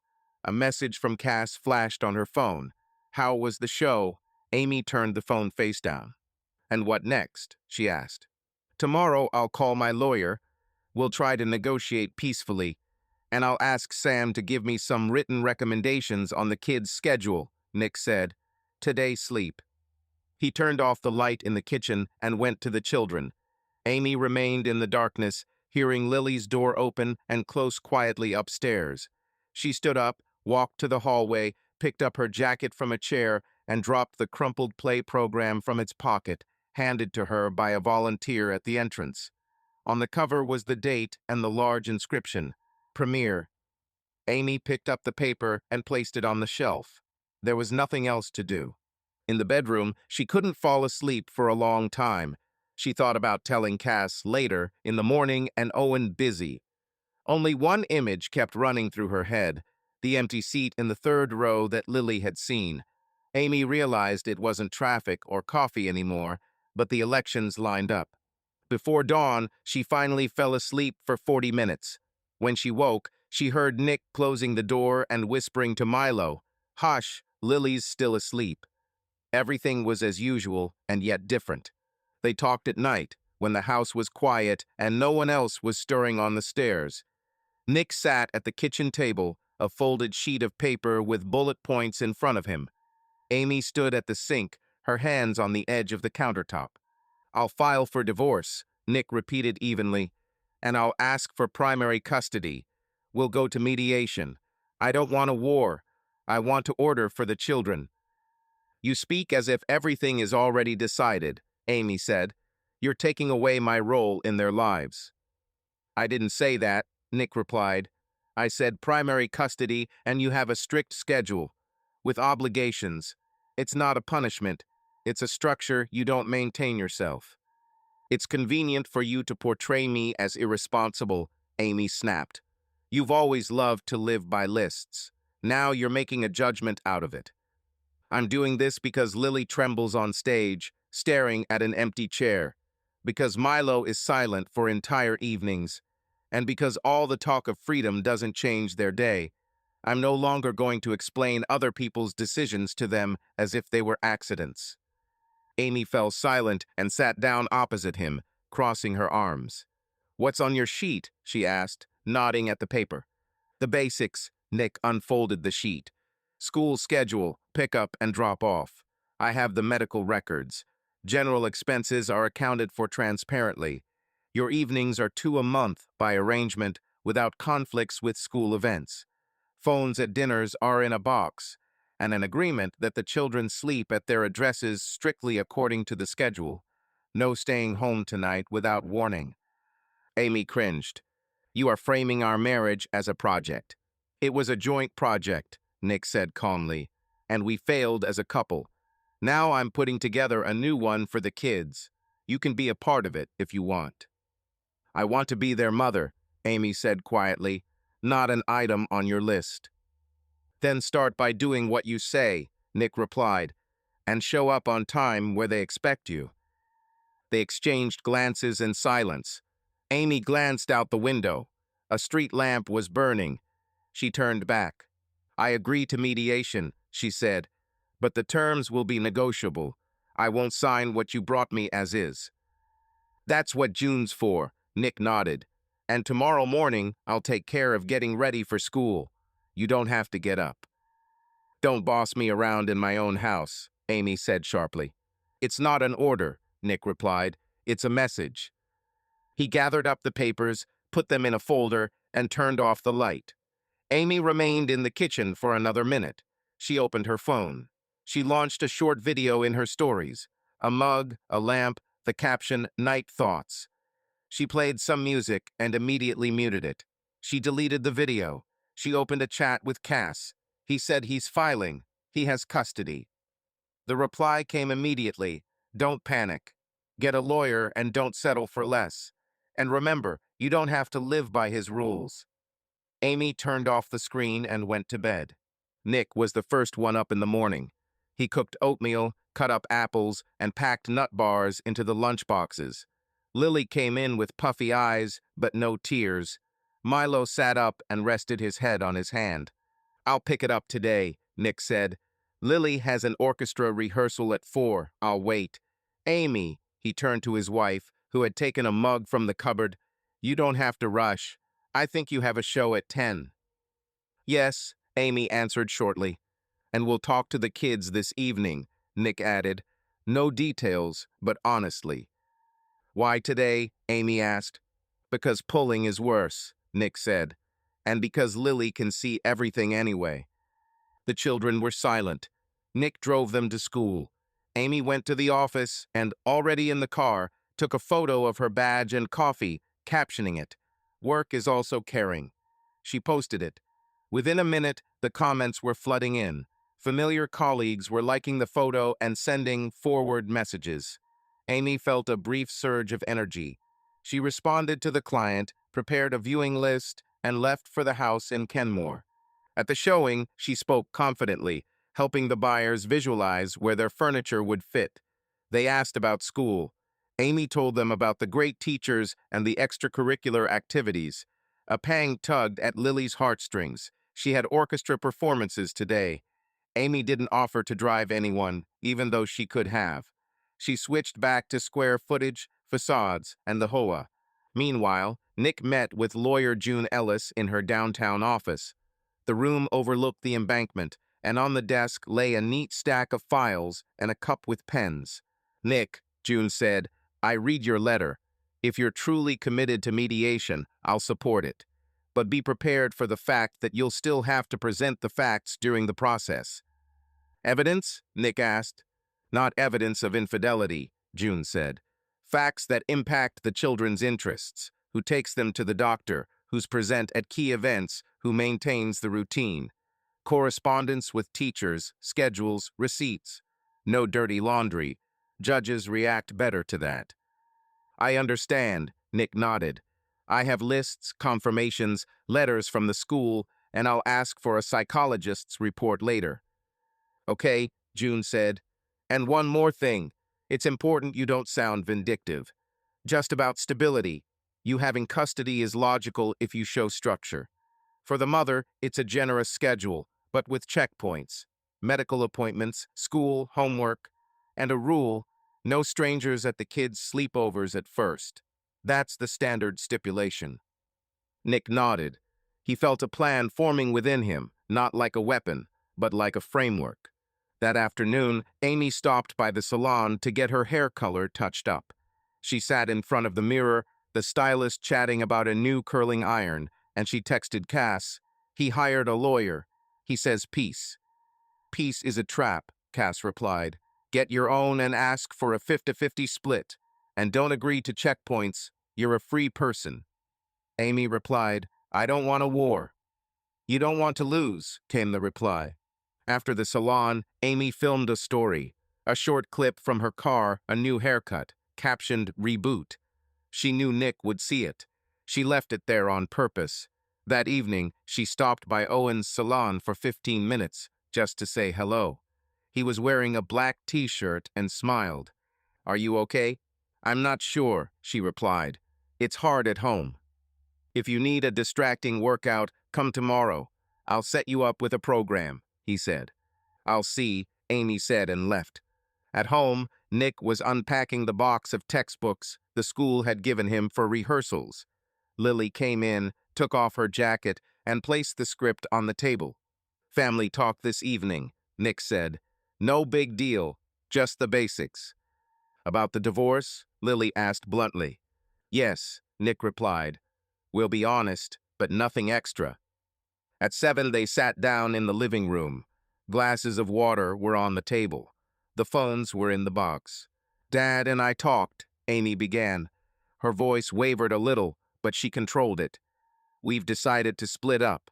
It's not your fault, and it's not Milo's fault. We're still your parents. Nick continued. We'll live separately. You'll be with me most of the time. You'll be with Mom according to a schedule we agree on. School and extracurricular activities will be scheduled. If anything's unclear, just ask. Lily asked immediately. Is it because of me? Because of the performance? No, Nick said. Adult decisions are adults' responsibility. It's not your fault. I don't want to move to another school, Lily said. That won't be necessary, Nick said. The address is still in the school area. I'm already looking at an apartment nearby. Milo held the glass with both hands. Will we see Mom? He asked quietly. Yes, Amy said. Every week, and I'll come to the important events. Don't promise unless you're sure, Milo said in a strangely adult tone. Lily nodded. Now wait. Okay, she said. I'll only say what I can do. Any questions? Nick asked. Can we skip the cartoons today? Milo asked. I just want to read. Yes, you can, Nick said. After the conversation, Lily went to her room. Amy remained in the kitchen. Nick washed the dishes. They met eyes at the refrigerator. Thanks for not making a scene, Nick said. I'm tired, Amy replied. And I'm not your enemy. I just don't want you to decide everything alone. Then participate, Nick said. Not with posts, with actions. Amy turned away. She opened Instagram and posted a photo of the empty embankment with the caption, Choice is also an action. She realized she was writing for those who liked her, not for those who lived nearby. She closed the app. Over the next few days, Nick reorganized his daily routine. He woke up early to iron Lily's uniform, put Milo's gym kit in his backpack, and write short notes to the teachers. He created a shared calendar and invited Amy to join. Every evening at 8:30 p.m., they synced. Amy didn't always connect. Sometimes she'd send a screenshot of the schedule. Sometimes she'd simply click OK on the items. When she was late, Nick didn't comment. He filled in the blanks himself. Amy tried to regain control in a different way. She started posting stories more often. The gym, coffee with Cass, the view of the city from the office. The captions were about choice, boundaries, work. The comments were supportive. At home, it had no effect. Lily stopped signing her mother up for school announcements. She asked her father to forward her important messages. Milo started bringing drawings to Nick, but he only showed Amy from a distance. Amy saw it. No amount of likes from the outside could hide it. Amy arrived late on Friday evening. She took off her shoes in the hallway and heard quiet voices coming from Lily's room. Nick was helping with the props. Amy knocked on the door. Can? Come in, Nick said. Lily looked up. Amy sat down next to her. Do you need someone to cut out the cardboard pieces? She asked, trying not to sound like a stranger. Daddy's doing just fine, Lily replied. A pause. But if you want, you can cut some ribbons for the bandages. Amy picked up the scissors and began cutting. The delicate, tedious work took 10 minutes. Nick was silent. Lily too. But she didn't kick her mother out of the room. That was important to Amy. On Saturday, Nick took the kids to see an apartment he'd been eyeing. It was a small 2-bedroom apartment near the school, overlooking the courtyard. It had a clean kitchen and a simple living room. Lily walked through the rooms, opened a closet, and checked the outlets for the fairy lights. Milo peered out onto the balcony. It'll be quiet here, Nick said. I'll take simple furniture, nothing extra. You'll each have a desk for doing your homework. Are we moving here soon? Lily asked. Yes, said Nick. In a month or a month and a half. A temporary schedule at first. I want you to be closer to school and sleep soundly. At this time, Amy was sitting in Margaret's kitchen. Her mother-in-law placed a cup of tea in front of her. I know you're angry with Nick, Margaret said, but it's not his honor that's at stake right now. It's how the children will live their lives in the coming years. They're watching more than they're listening. I'm not asking for your opinion, Amy replied. I came to ask how best to talk to them so as not to alienate them even further. Margaret sighed. Don't make promises if you're not sure. Be on time for important things. And if you miss a deadline, don't blame it on traffic. Say, I lost my nerve, children see when an adult takes responsibility. And one more thing. Don't play the victim. They feel it too. Amy nodded. She'd been expecting a lecture. It came out calm and direct. It was worse because there was nothing to argue with. On Sunday morning, Amy finally took Milo to breakfast as she'd promised Sam. They sat at Sunnyside, and he ordered chocolate chip pancakes, Amy an omelet. She turned off her phone and put it in her bag. Do you like these pancakes? She asked. Yes, he answered. We make it at home sometimes. Dad adds cinnamon. I didn't know, Amy said. Do you want to go to the store afterward to get a bridge model kit? I saw some cool ones with springs there. I don't need a spring, Milo replied. We're doing a project on stability. Dad said we'll make an arched and triangular one. It'll show how the load is distributed. Got it, Amy said. Then we'll just go for a walk.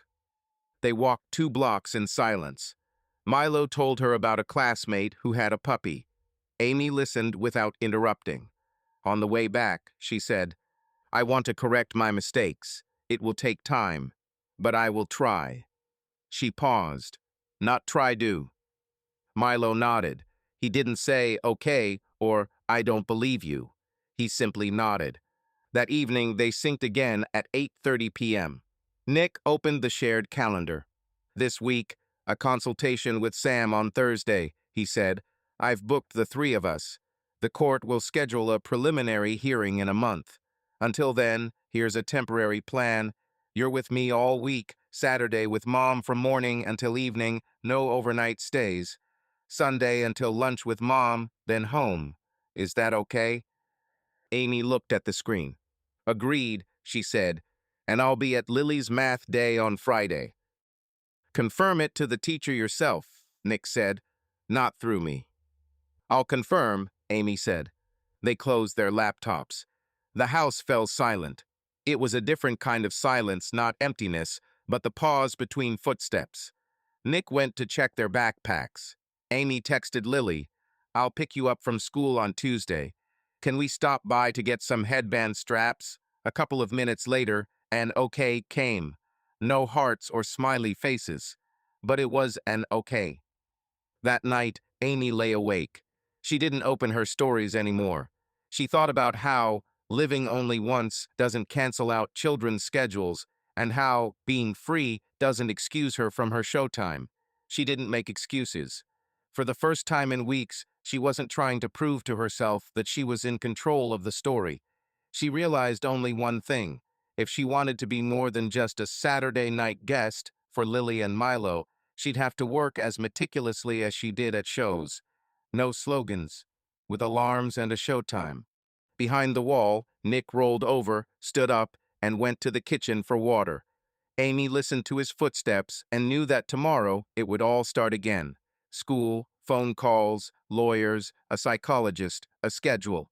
And how she lived through these days would determine what schedule the court would sign. June Ellis's office was in a discreet building next to the district courthouse. Outside the windows, wet sidewalks and lines for the coffee kiosk loomed. A radio played softly in the reception area, and the receptionist offered him water. Nick arrived on time, sat down at a desk with wide armrests, and spread out a folder. Printouts of letters from teachers, confirmations of dentist and pediatrician appointments, club schedules, screenshots of the shared calendar. He disliked paperwork, but June had asked him to put the painting on the table without any emotion. June walked in with a tablet and smiled briefly. "Good morning, Nick. Let's get it done quickly. We've been scheduled for mediation in a week, but I want to prepare the package as if it were already a trial. Then the mediator will know the limits." "I don't want to fight," Nick said. "I want the kids to understand." "That will be your tone," June nodded. "I have 3 questions for you. First, describe your week if the court grants you primary custody, hourly. Second, document where exactly the children lost support in the past months. Not she was late, but she wasn't there that day. Here's proof. Third, what are you willing to offer Amy in terms of generous but structured weekends and evenings?" "Ready," Nick said, sliding the printouts toward her. "School is here, medical care is here, events are here. As for Amy, I'm not going to close the door on her. Saturdays are hers entirely, Sundays until lunch, and one weekday evening is by arrangement. No overnight stays initially. Then there's a review." June flipped through. The tone is correct. One more thing, don't use words like betrayal and guilt in mediation. Use consistency, predictability, and the children's needs. A mediator values specificity. Will Sam Reeves give us a conclusion? He's ready. The 3 of us visited him, and he saw Lily and Milo separately for 20 minutes. He said he'd write a short report, falling grades, anxiety, recommendation for a structured schedule. "Great," June said. "Then give him my email. We'll include the findings as a guide, not as a hit. And one more thing. If Amy comes in demanding a 50-50th split, don't argue head-on. Say, let's start in stages. We'll revisit in 3 months, provided the points are met. Let the mediator hear flexibility and the goal the children." Nick nodded. He knew that flexibility did not equal softness. That same morning, Amy was sitting in a cafe with Cass. On the table were 2 lattes and a plate of dry pastries. Cass was holding her phone and flipping through some divorce manual. "Okay, look," she said. "First, ask for a 50-50th split. Don't settle for being his primary caregiver. That will reinforce the image of a slacker who can't be trusted with the kids. Second, ask for more time on holidays. Third, don't let them treat your evenings as a handout. You're not secondary." "I don't want to look like I'm fighting," Amy said. "Nick talks about structure. He doesn't yell or blackmail." "So much the worse," Cass snorted. "The quiet ones win cases because the courts like stability. You need a lawyer who'll call that control. And," she leaned in, "don't wait to document your income and investments. You have deals, clients, a schedule. This is all real work, not a hobby." Amy nodded and adjusted the sleeve of her sweater. "I've consulted with Mara Scott," she said. "She's in the family business in Bellevue. I'll see what she says. But I won't attack Nick. I don't want Lily and Milo to see us lose our temper." "It's not the one who defends their own that breaks down," Cass said. "Don't become comfortable just because you're scared." Amy looked at the cup. She didn't like the word convenient, but the thought of having to punch it every minute was also tiring. She remembered Lily turning away in the wings. Her stomach tightened. Mara Scott's office was white and straight. Mara spoke quickly but deliberately. "Amy, I'm interested in your request," she began. "What do you want in the first agreement? Not ideally, but realistically." "I want to avoid being written off," Amy said. "I want to have enough time with the kids, and I don't want to be faced with a fait accompli." "Okay," Mara said. "Then you're asking for a 50-50th starting position. Your arguments include flexible working hours, a willingness to restructure deals, and participation in events. Do you have proof of participation?" "Yes," Amy said, hesitating. "And there are gaps." "Everyone has their mistakes," Mara said calmly. "What matters is how you frame them. You don't make excuses. You say, there were mistakes, I'm introducing rules. Here's the calendar, here's how to arrange for drinks, Here's my commitment to 2 dinners without phones, all the things you're already doing. And an important point, no outsiders in the children's home for the first 3 months. He'll suggest that too. You'll agree. The judge will see your maturity. What if Nick insists on being the main one? Amy asked. We're trying mediation, Mara said. If not, the judge will issue a temporary order. It all depends on the psychologist's report and the facts. And also, your social media posts. Remove any unnecessary ones. The court is looking to see how the parent demonstrates their priorities. I understand, Amy said, looking down. She didn't expect to have to discuss the stories as part of the case. It seemed petty and at the same time accurate. The day before the mediation, Sam invited Nick and Amy to a short meeting. He placed 2 sheets of paper on the table recommendations. I'm putting it neutrally, he said. There are no personal references. Here, Lily's grades are dropping due to her parents missing important events. Milo's anxiety is increasing, which is retreating into silence. I'm seeing positive changes with a strict schedule, with evening syncs and individual time. Recommendation: a temporary schedule based on whichever parent currently provides the most predictability. A review after 90 days, provided the points are met. This isn't for you or against anyone. This is about the children. Amy read the sheet. The words were dry, no labels, but the phrases missing significant events and increased anxiety caught my eye. It doesn't say mom and dad here, she said. I avoid personalization, Sam nodded. But you know the facts. She nodded again, but her gaze shifted. Sam continued. During mediation, you often want to argue about fairness. Remember the goal. Reduce children's anxiety and give them a sense of purpose. No, because of the traffic jam, or I have a life too. Only, how do we do it now? Nick said. I will stick to this line. Amy answered quietly. Me too. The mediation took place in a separate room in the center, with soundproof walls and tables covered with smooth sheets for comfort. The mediator was a woman in her 50s named Rebecca. She offered tea and pointed to a timer. We'll go through the blocks, Rebecca said. Children, housing, finances, holidays. We'll talk for no more than 3 minutes at a time. No personal judgment. Let's start with the children. Nick outlined his plan briefly. He would have primary custody. Amy would have a strict schedule, 1 weekday evening, half every weekend, and a review after 3 months. He emphasized his willingness to be flexible for school events and special days.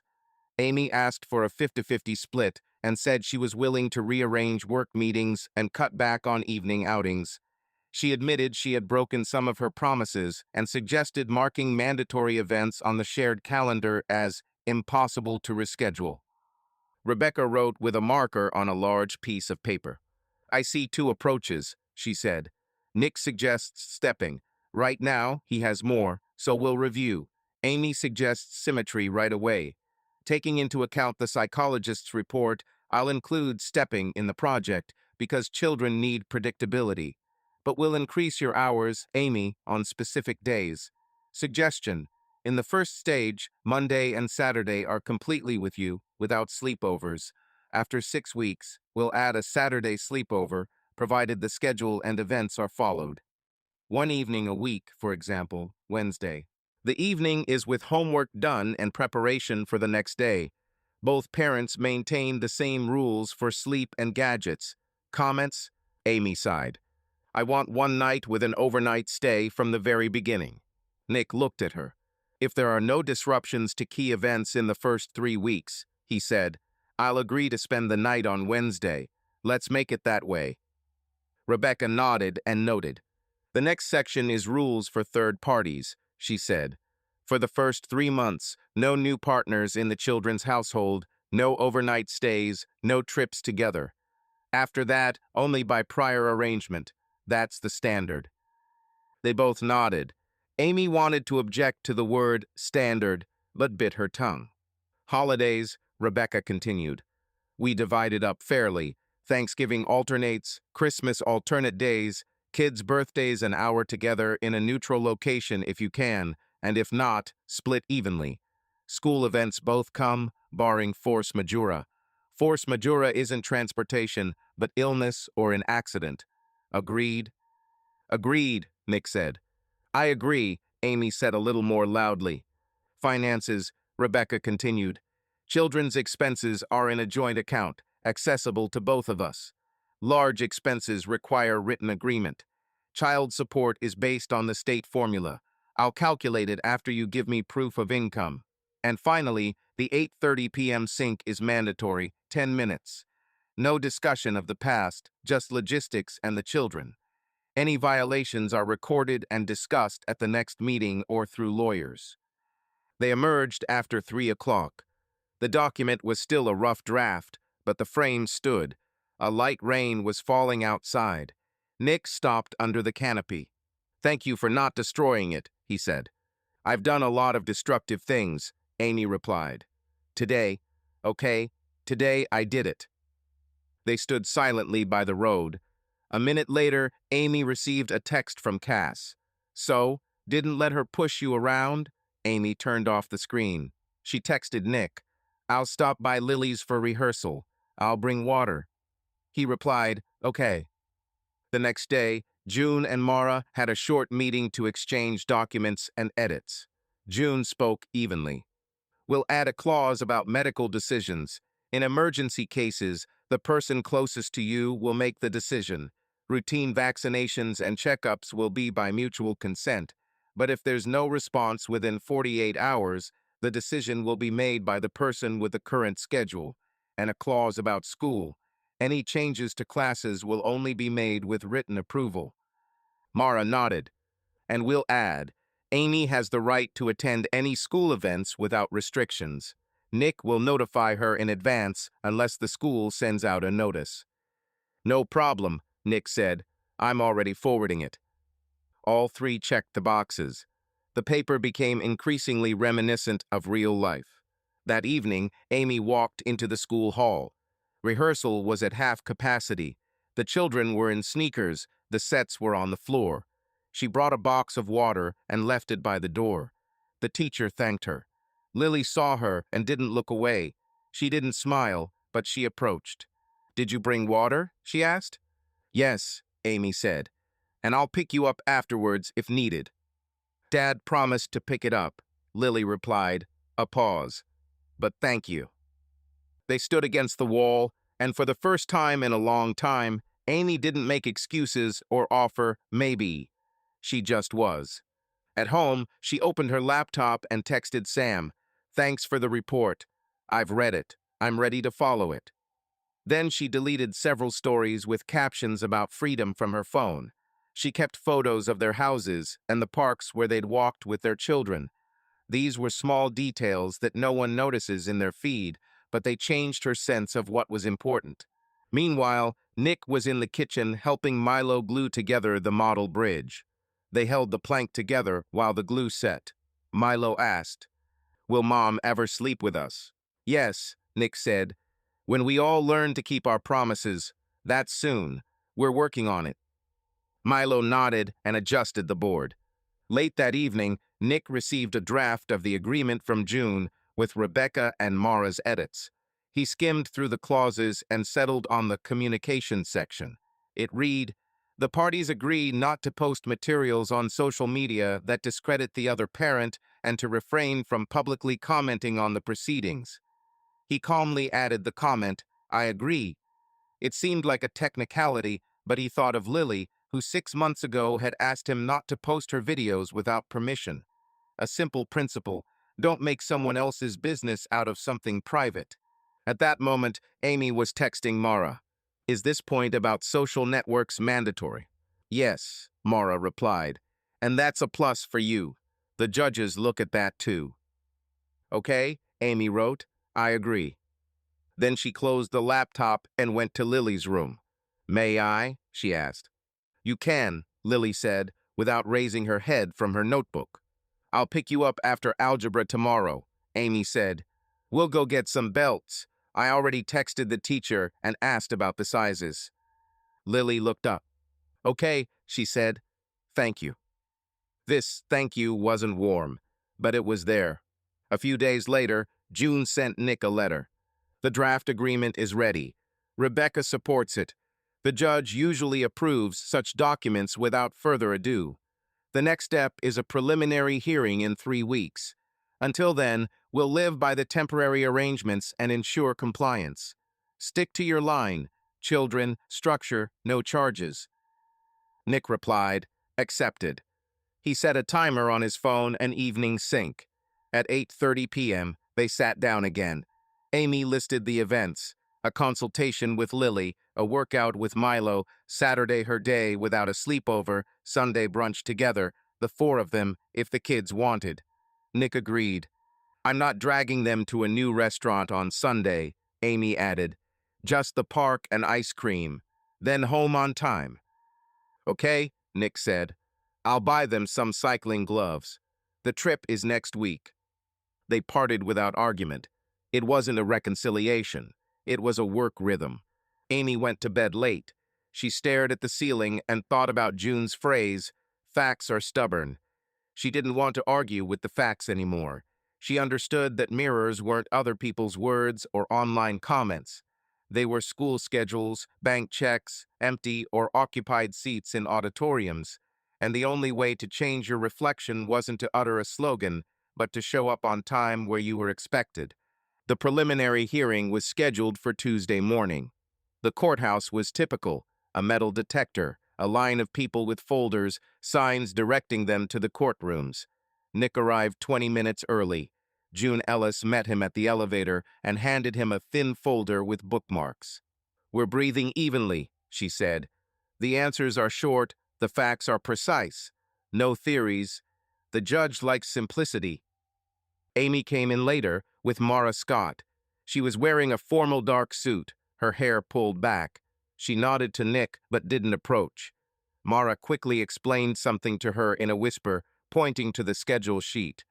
Nick noticed how calm Amy held herself, without any sudden movements, how she avoided phones. He remembered her like that, collected. The courtroom was cool. The judge, a woman in her 60s, with a short haircut and clear eyes, looked through the lists of cases and read their names. They stood up.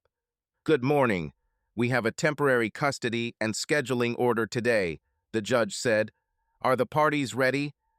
Yes, Your Honor, both lawyers answered. The judge looked at the documents.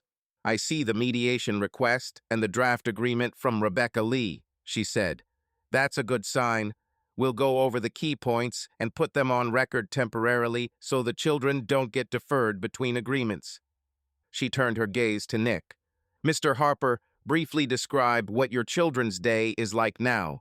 School, extracurricular activities, everyday life. No judgment, just routine. Nick kept his hands on the table and spoke calmly. Lily is in 6th grade, and the school is 10 minutes away. I wake up at 6:30, have breakfast, and leave at 7:45. Milo is in 3rd grade and shares the same school. After school, Lily has rehearsals twice a week, and Milo has a science and engineering club on Fridays. Homework is after dinner, and we put our phones away. Bedtime is at 9:30 and 9, respectively. Medical appointments are scheduled, and Milo's next one is in a month. I share a calendar with Amy. The judge nodded. Thank you. Mrs. Harper, what are your available hours? I see you have a flexible schedule. Amy looked straight at the judge. I work as a real estate agent, and my schedule is flexible. I can drop the kids off once or twice a week in the morning and have meetings the rest of the time. I'm willing to schedule showings around school events. I've already established a 8:30 p.m. sync, 2 phone-free dinners, and dedicated time with each child. I admit I've broken promises. I'm willing to stick to the schedule without excuses. The judge noted something in the file. Okay, psychologist Sam Reeves has provided a brief report. The recommendations are standard: predictability, consistent sleep patterns, and a gradual transition to overnight stays, subject to compliance. Do you agree? Yes, Your Honor, both lawyers said. Then let's move on to the schedule. Mr. Harper is proposing a stepping stone. He has the main day of work. Mrs. Harper has Saturdays and 1 weekday evening, with a review in 6 weeks, adding an overnight stay subject to meeting priority events. Mrs. Harper is asking for a 50-50 split. The judge looked up. Taking into account the psychologist's recommendations and the actual workload, I am temporarily approving the stepping stone. Let me explain. She laid it out point by point. For the first 6 weeks, weekdays with father, Saturdays with mother from morning until evening, no overnight stays. One weekday evening at mother's Wednesday, no overnight stays, with homework completed and preparation for the next day. Sunday until noon at mother's, afternoon at father's. After 6 weeks, overnight stays on Wednesday and Saturday, unless there are any disruptions to key events, school performances, medical exams, tests. Violation is not a traffic jam. Violation is failure to appear without 24 hours notice or disruption of a mandatory event. Understood? Yes, Your Honor, Nick nodded. I understand, Amy said, pursing her lips. Third parties in the children's lives are prohibited for the first 3 months, the judge continued evenly. No overnight stays, trips, or just enough for dinner. After that, by mutual agreement. This isn't directed against the adults, but in the children's best interests. The next point is communication. A daily 10-minute sync at 8:30 p.m. Logistics only. Correspondence is to be free of personal judgment. Any decisions about school are to be made jointly. If one party doesn't respond within 48 hours, the decision is made by the parent where the children live that week. Disputes are to be referred to a mediator or lawyers, not through the children. June and Mara checked the boxes at the same time. The judge turned the page. Finances. Child expenses a joint account, with 2 signatures required for major expenses. Child support will be calculated using a formula once you receive proof of income. Please submit income statements for the last 6 months to my office within 10 days. And finally, social media. Posts that could discredit the other parent or discuss the proceedings are prohibited. Do you agree? Yes, Your Honor, both answered. The judge looked up at Amy. I have a specific question for you, Mrs. Harper. In your written explanations, you mentioned the right to personal freedom. How do you understand its limits in relation to children? Amy inhaled. It's time for myself, work, sports, socializing, but not at the expense of the children's key events. If I promise, I have to come. If I'm not sure, I don't promise. I understand that. Accepted, the judge said. I'm not judging your choice. I'm judging its impact on the children. In my experience, predictability is more important than philosophy. Does that sound familiar? Yes, Amy said quietly. The judge turned her gaze to Nick. And to you, Mr. Harper, you come across as the reliable parent here, but reliable doesn't mean the only one. Don't turn this structure into sanctions. I expect you to be flexible in response to reasonable requests. Are you prepared? Yes, Nick replied. I don't want to close the door. I want the kids to know that the schedule is not a game. Okay, then the temporary order is approved. Review in 6 weeks. Until then, follow the rules and document your compliance. I'll add the psychologist's recommendations as a guideline without any personal judgment. Any questions? Mara raised her hand. Your Honor, we ask that you establish the mother's right to attend all school events, even if it is Father's Day. Of course, the judge said, both parents have the right to be present, provided they behave properly. And I'll add, notification of school events is the responsibility of the person with whom the child is staying during the week. Duplication is welcome. That's all. The judge rapped her gavel and announced a 10-minute break for the secretary to sign the temporary paper. The hallway smelled of paper and coffee. People were whispering, some were arguing. Nick and June took a table in the corner, signed the forms, and the secretary stamped them. Amy came over later with her copy and signed carefully, without flinching. Mara took the folder from her. It's done, she said. Now it's time to live according to plan. June turned to Amy. Thank you for the constructive response, she said without a smile, but sincerely. Amy nodded. She held her copy the way you hold a train schedule, Just a piece of paper, but it determined where you'd go and whether you'd make it on time. I'll take the water to school, she said, as if testing her voice. Lily has choir practice this afternoon. Thanks, Nick replied. I'll pick them up at 6. The three of them stood by the window. A drizzle fell. No loud words were spoken. Nick felt his chest grow empty and silent, not like a void, but like the pause after a trial. He peered out into the hallway. The lawyers were arguing. Someone was laughing nervously. All was quiet around them. Amy put the document in her bag and took a step back. Nick, she said, I understand I've ruined a lot. I won't make any promises. I'll just show up. If I break down, I'll tell you straight out. No trafficking. It's important, Nick nodded. For them. They went their separate ways up the stairs. Nick said goodbye to June, went downstairs, and walked out to the street.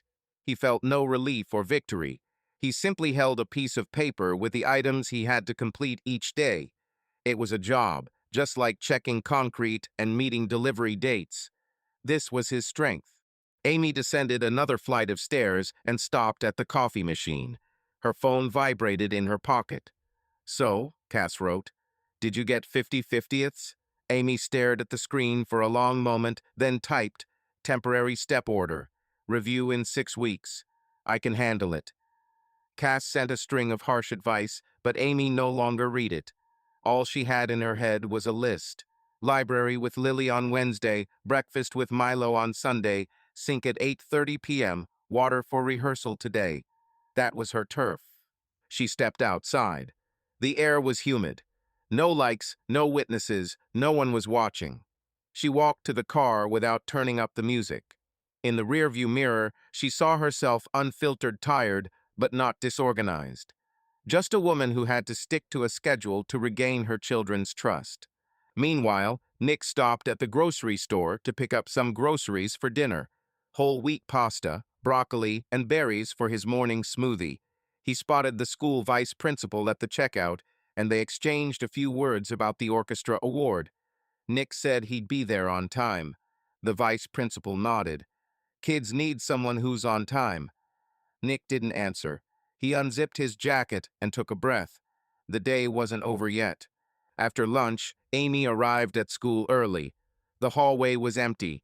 She placed a crate of water by the music room door and wrote 6 on it with a marker. The teacher thanked her. Amy stood by the window and waited for Lily to come out. Lily emerged with a folder of sheet music, surprised to see her mother so early. I brought water, Amy said, and I can stay until the end of rehearsal, if that's okay with you. Sit there, Lily nodded towards the chairs. Just don't talk. Okay, said Amy. She sat down and didn't open her phone. She listened to the children stretching their notes, to the teacher stopping and asking them to repeat from the third bar. For an hour, she became part of their room without a word. When it was over, Lily picked up the folder and approached. I'll go to Dad, she said. He'll pick me up. I know, Amy said. I just wanted to be here on time. Lily didn't smile, but switched to the practical. Dad said we had math day on Friday. The teacher asked the parents to come over for an hour. I will, Amy said. I already discussed it at work. Okay, Lily replied and headed for the exit. Amy was left alone for a moment in the emptying classroom. A pencil lay forgotten on the desk.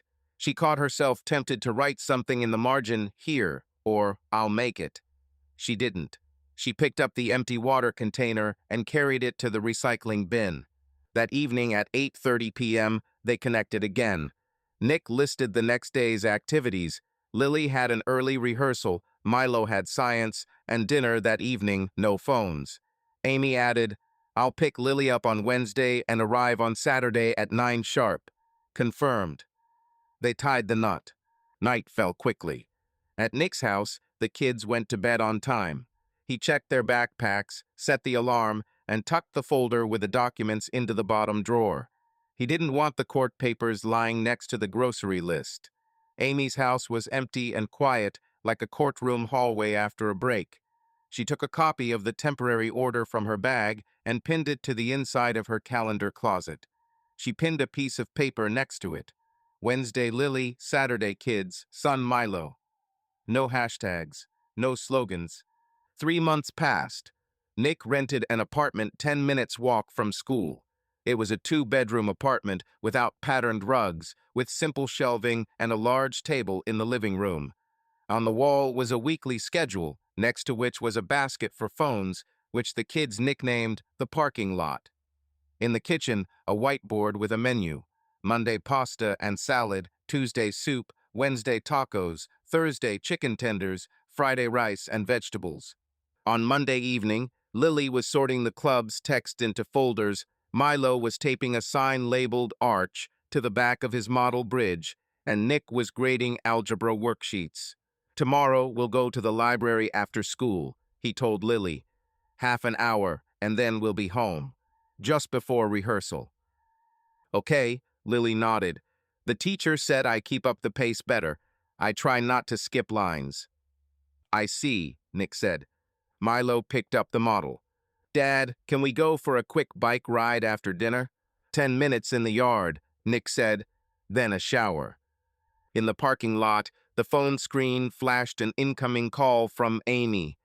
Nick picked up the phone and went out onto the balcony. Hi, Amy said. Am I bothering you? We're finishing dinner, Nick answered. What happened? Nothing urgent. I wanted to see how you were. And Lily has a school game on Friday. I put it on the calendar. I'll be there on time. Okay, Nick said. And thanks for letting me know in advance. I'll send you confirmation tomorrow morning, Amy added, so it doesn't look like it's last minute. Okay, Nick said. He returned to the kitchen. Lily looked briefly. Mom called, Nick said. She's coming to the game on Friday. We'll see, Lily responded without emotion. Milo asked, Will Mom come to my fashion show? If we agree on a date, Nick replied. It's in 2 weeks. I've already sent her an invitation. On Saturday, Amy had her day with the kids. She arrived promptly at 9, no later and no earlier. She wore a simple jacket and sneakers, her hair pulled back. At the door, she said, The plan is breakfast at Sunnyside, then a bike ride in the park, then home by 1. If you want, we'll stop by the library to pick up a new book. We can just have a park and ice cream, Milo said. We have the library on Tuesday with Dad. Okay, Amy nodded. The park and ice cream. Nick checked the backpacks and handed Lily the jacket. You'll be home at 4, he told Amy. We agreed to no overnight stays until the end of the month. We'll be there at 4, Amy repeated. They left. Nick spent the day washing windows, rearranging bookshelves, and listening to the quiet of the house. He wasn't expecting calls or checking his phone every 5 minutes. At 2:30, a text came from Amy. Let's go to the car, we'll be on time. By 4, they were at the door.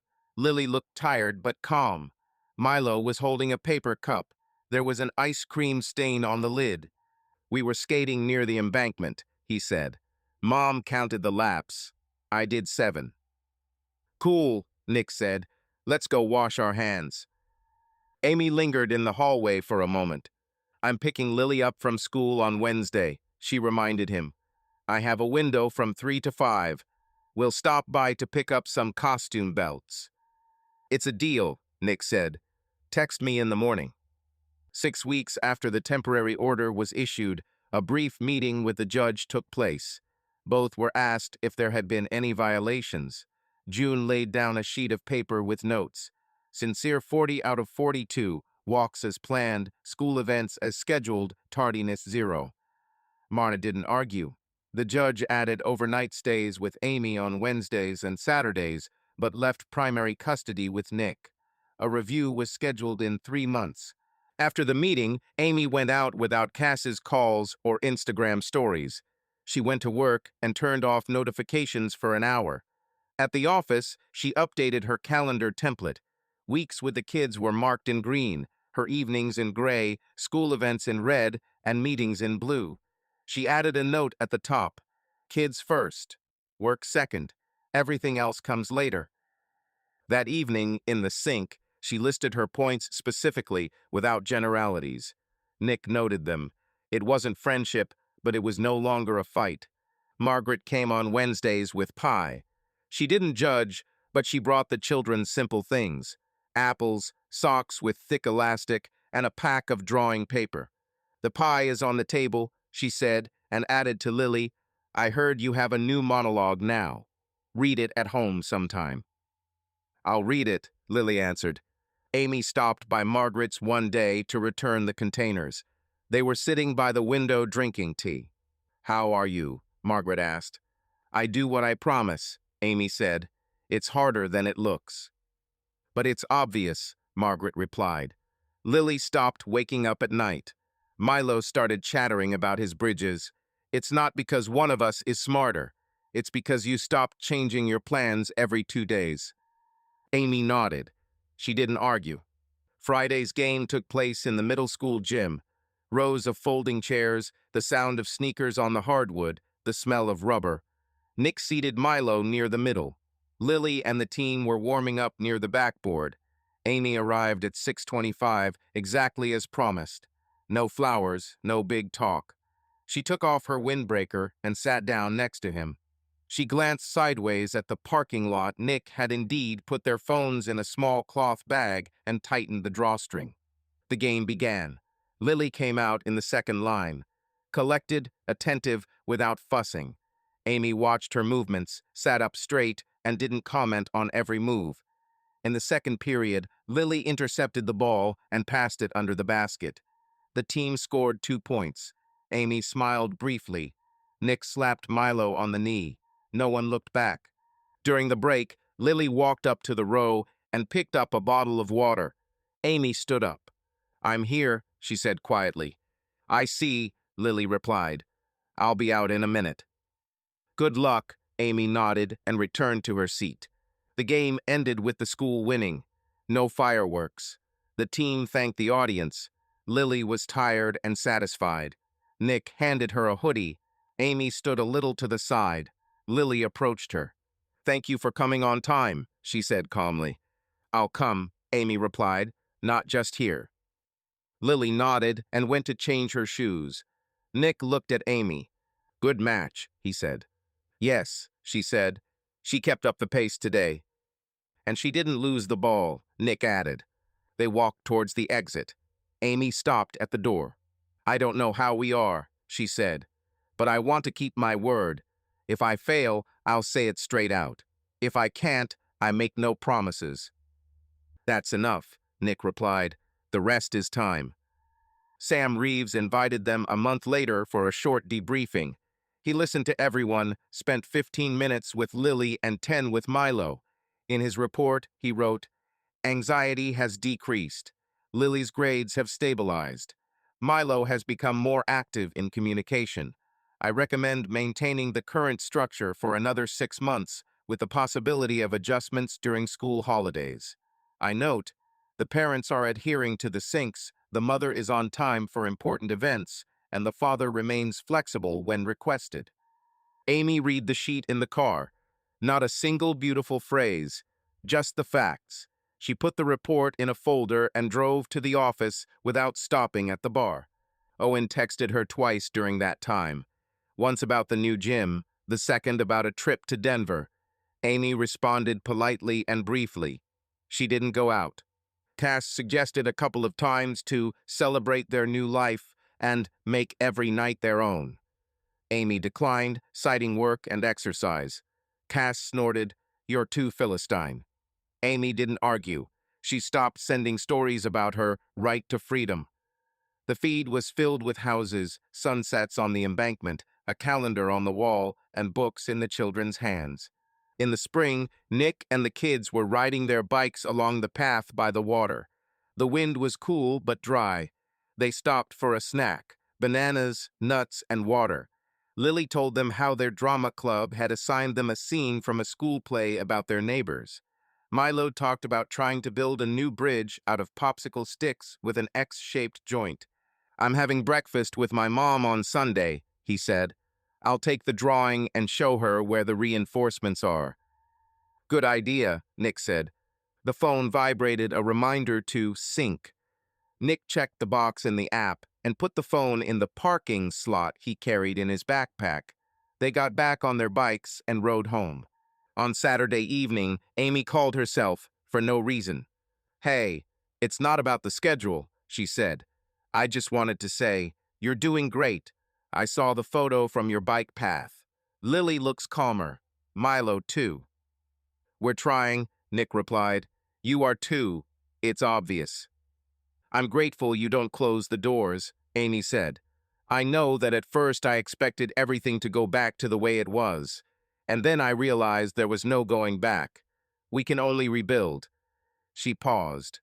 "This isn't a request for a second chance. It's just a fact." "Agreed," Nick said. "We all feel better when the facts are on the table." Amy laughed quietly. "You don't change," she said, "but it works now." "Because we've stopped arguing with reality," Nick said, "and we've stopped overpromising." They said goodbye. The court approved a permanent arrangement by summer. Nick has primary custody, with Amy spending the night on Wednesdays and Saturdays, and flexibility for vacations and holidays. The third-party provision was left as a clause, subject to agreement no sooner than 6 months from now. The social media provision remains unchanged. Nick filed the document in a folder in the bottom drawer, not because he was afraid, but because he didn't want to keep it out of sight. There were other things hanging around the house: children's schedules, book lists, and camp checklists. Amy left a single, undated line at the top of her calendar: "If you're not sure, don't promise." She didn't make a post out of it. It was her internal agreement. At the end of the quarter, Lily had a school game, not basketball, but an improv performance by the drama club. A small hall, rows of chairs. Amy arrived 10 minutes early. She bought a paper badge with the club logo at the entrance. She sat down and got water from her bag. Nick took a seat across the row with Milo. They exchanged brief greetings. Lily entered the improvisation confidently. She paused, took her time with her lines, and took cues from her partners. Amy watched her daughter take a step forward, not looking for the exit. She didn't write anything down or take photos. She simply sat there.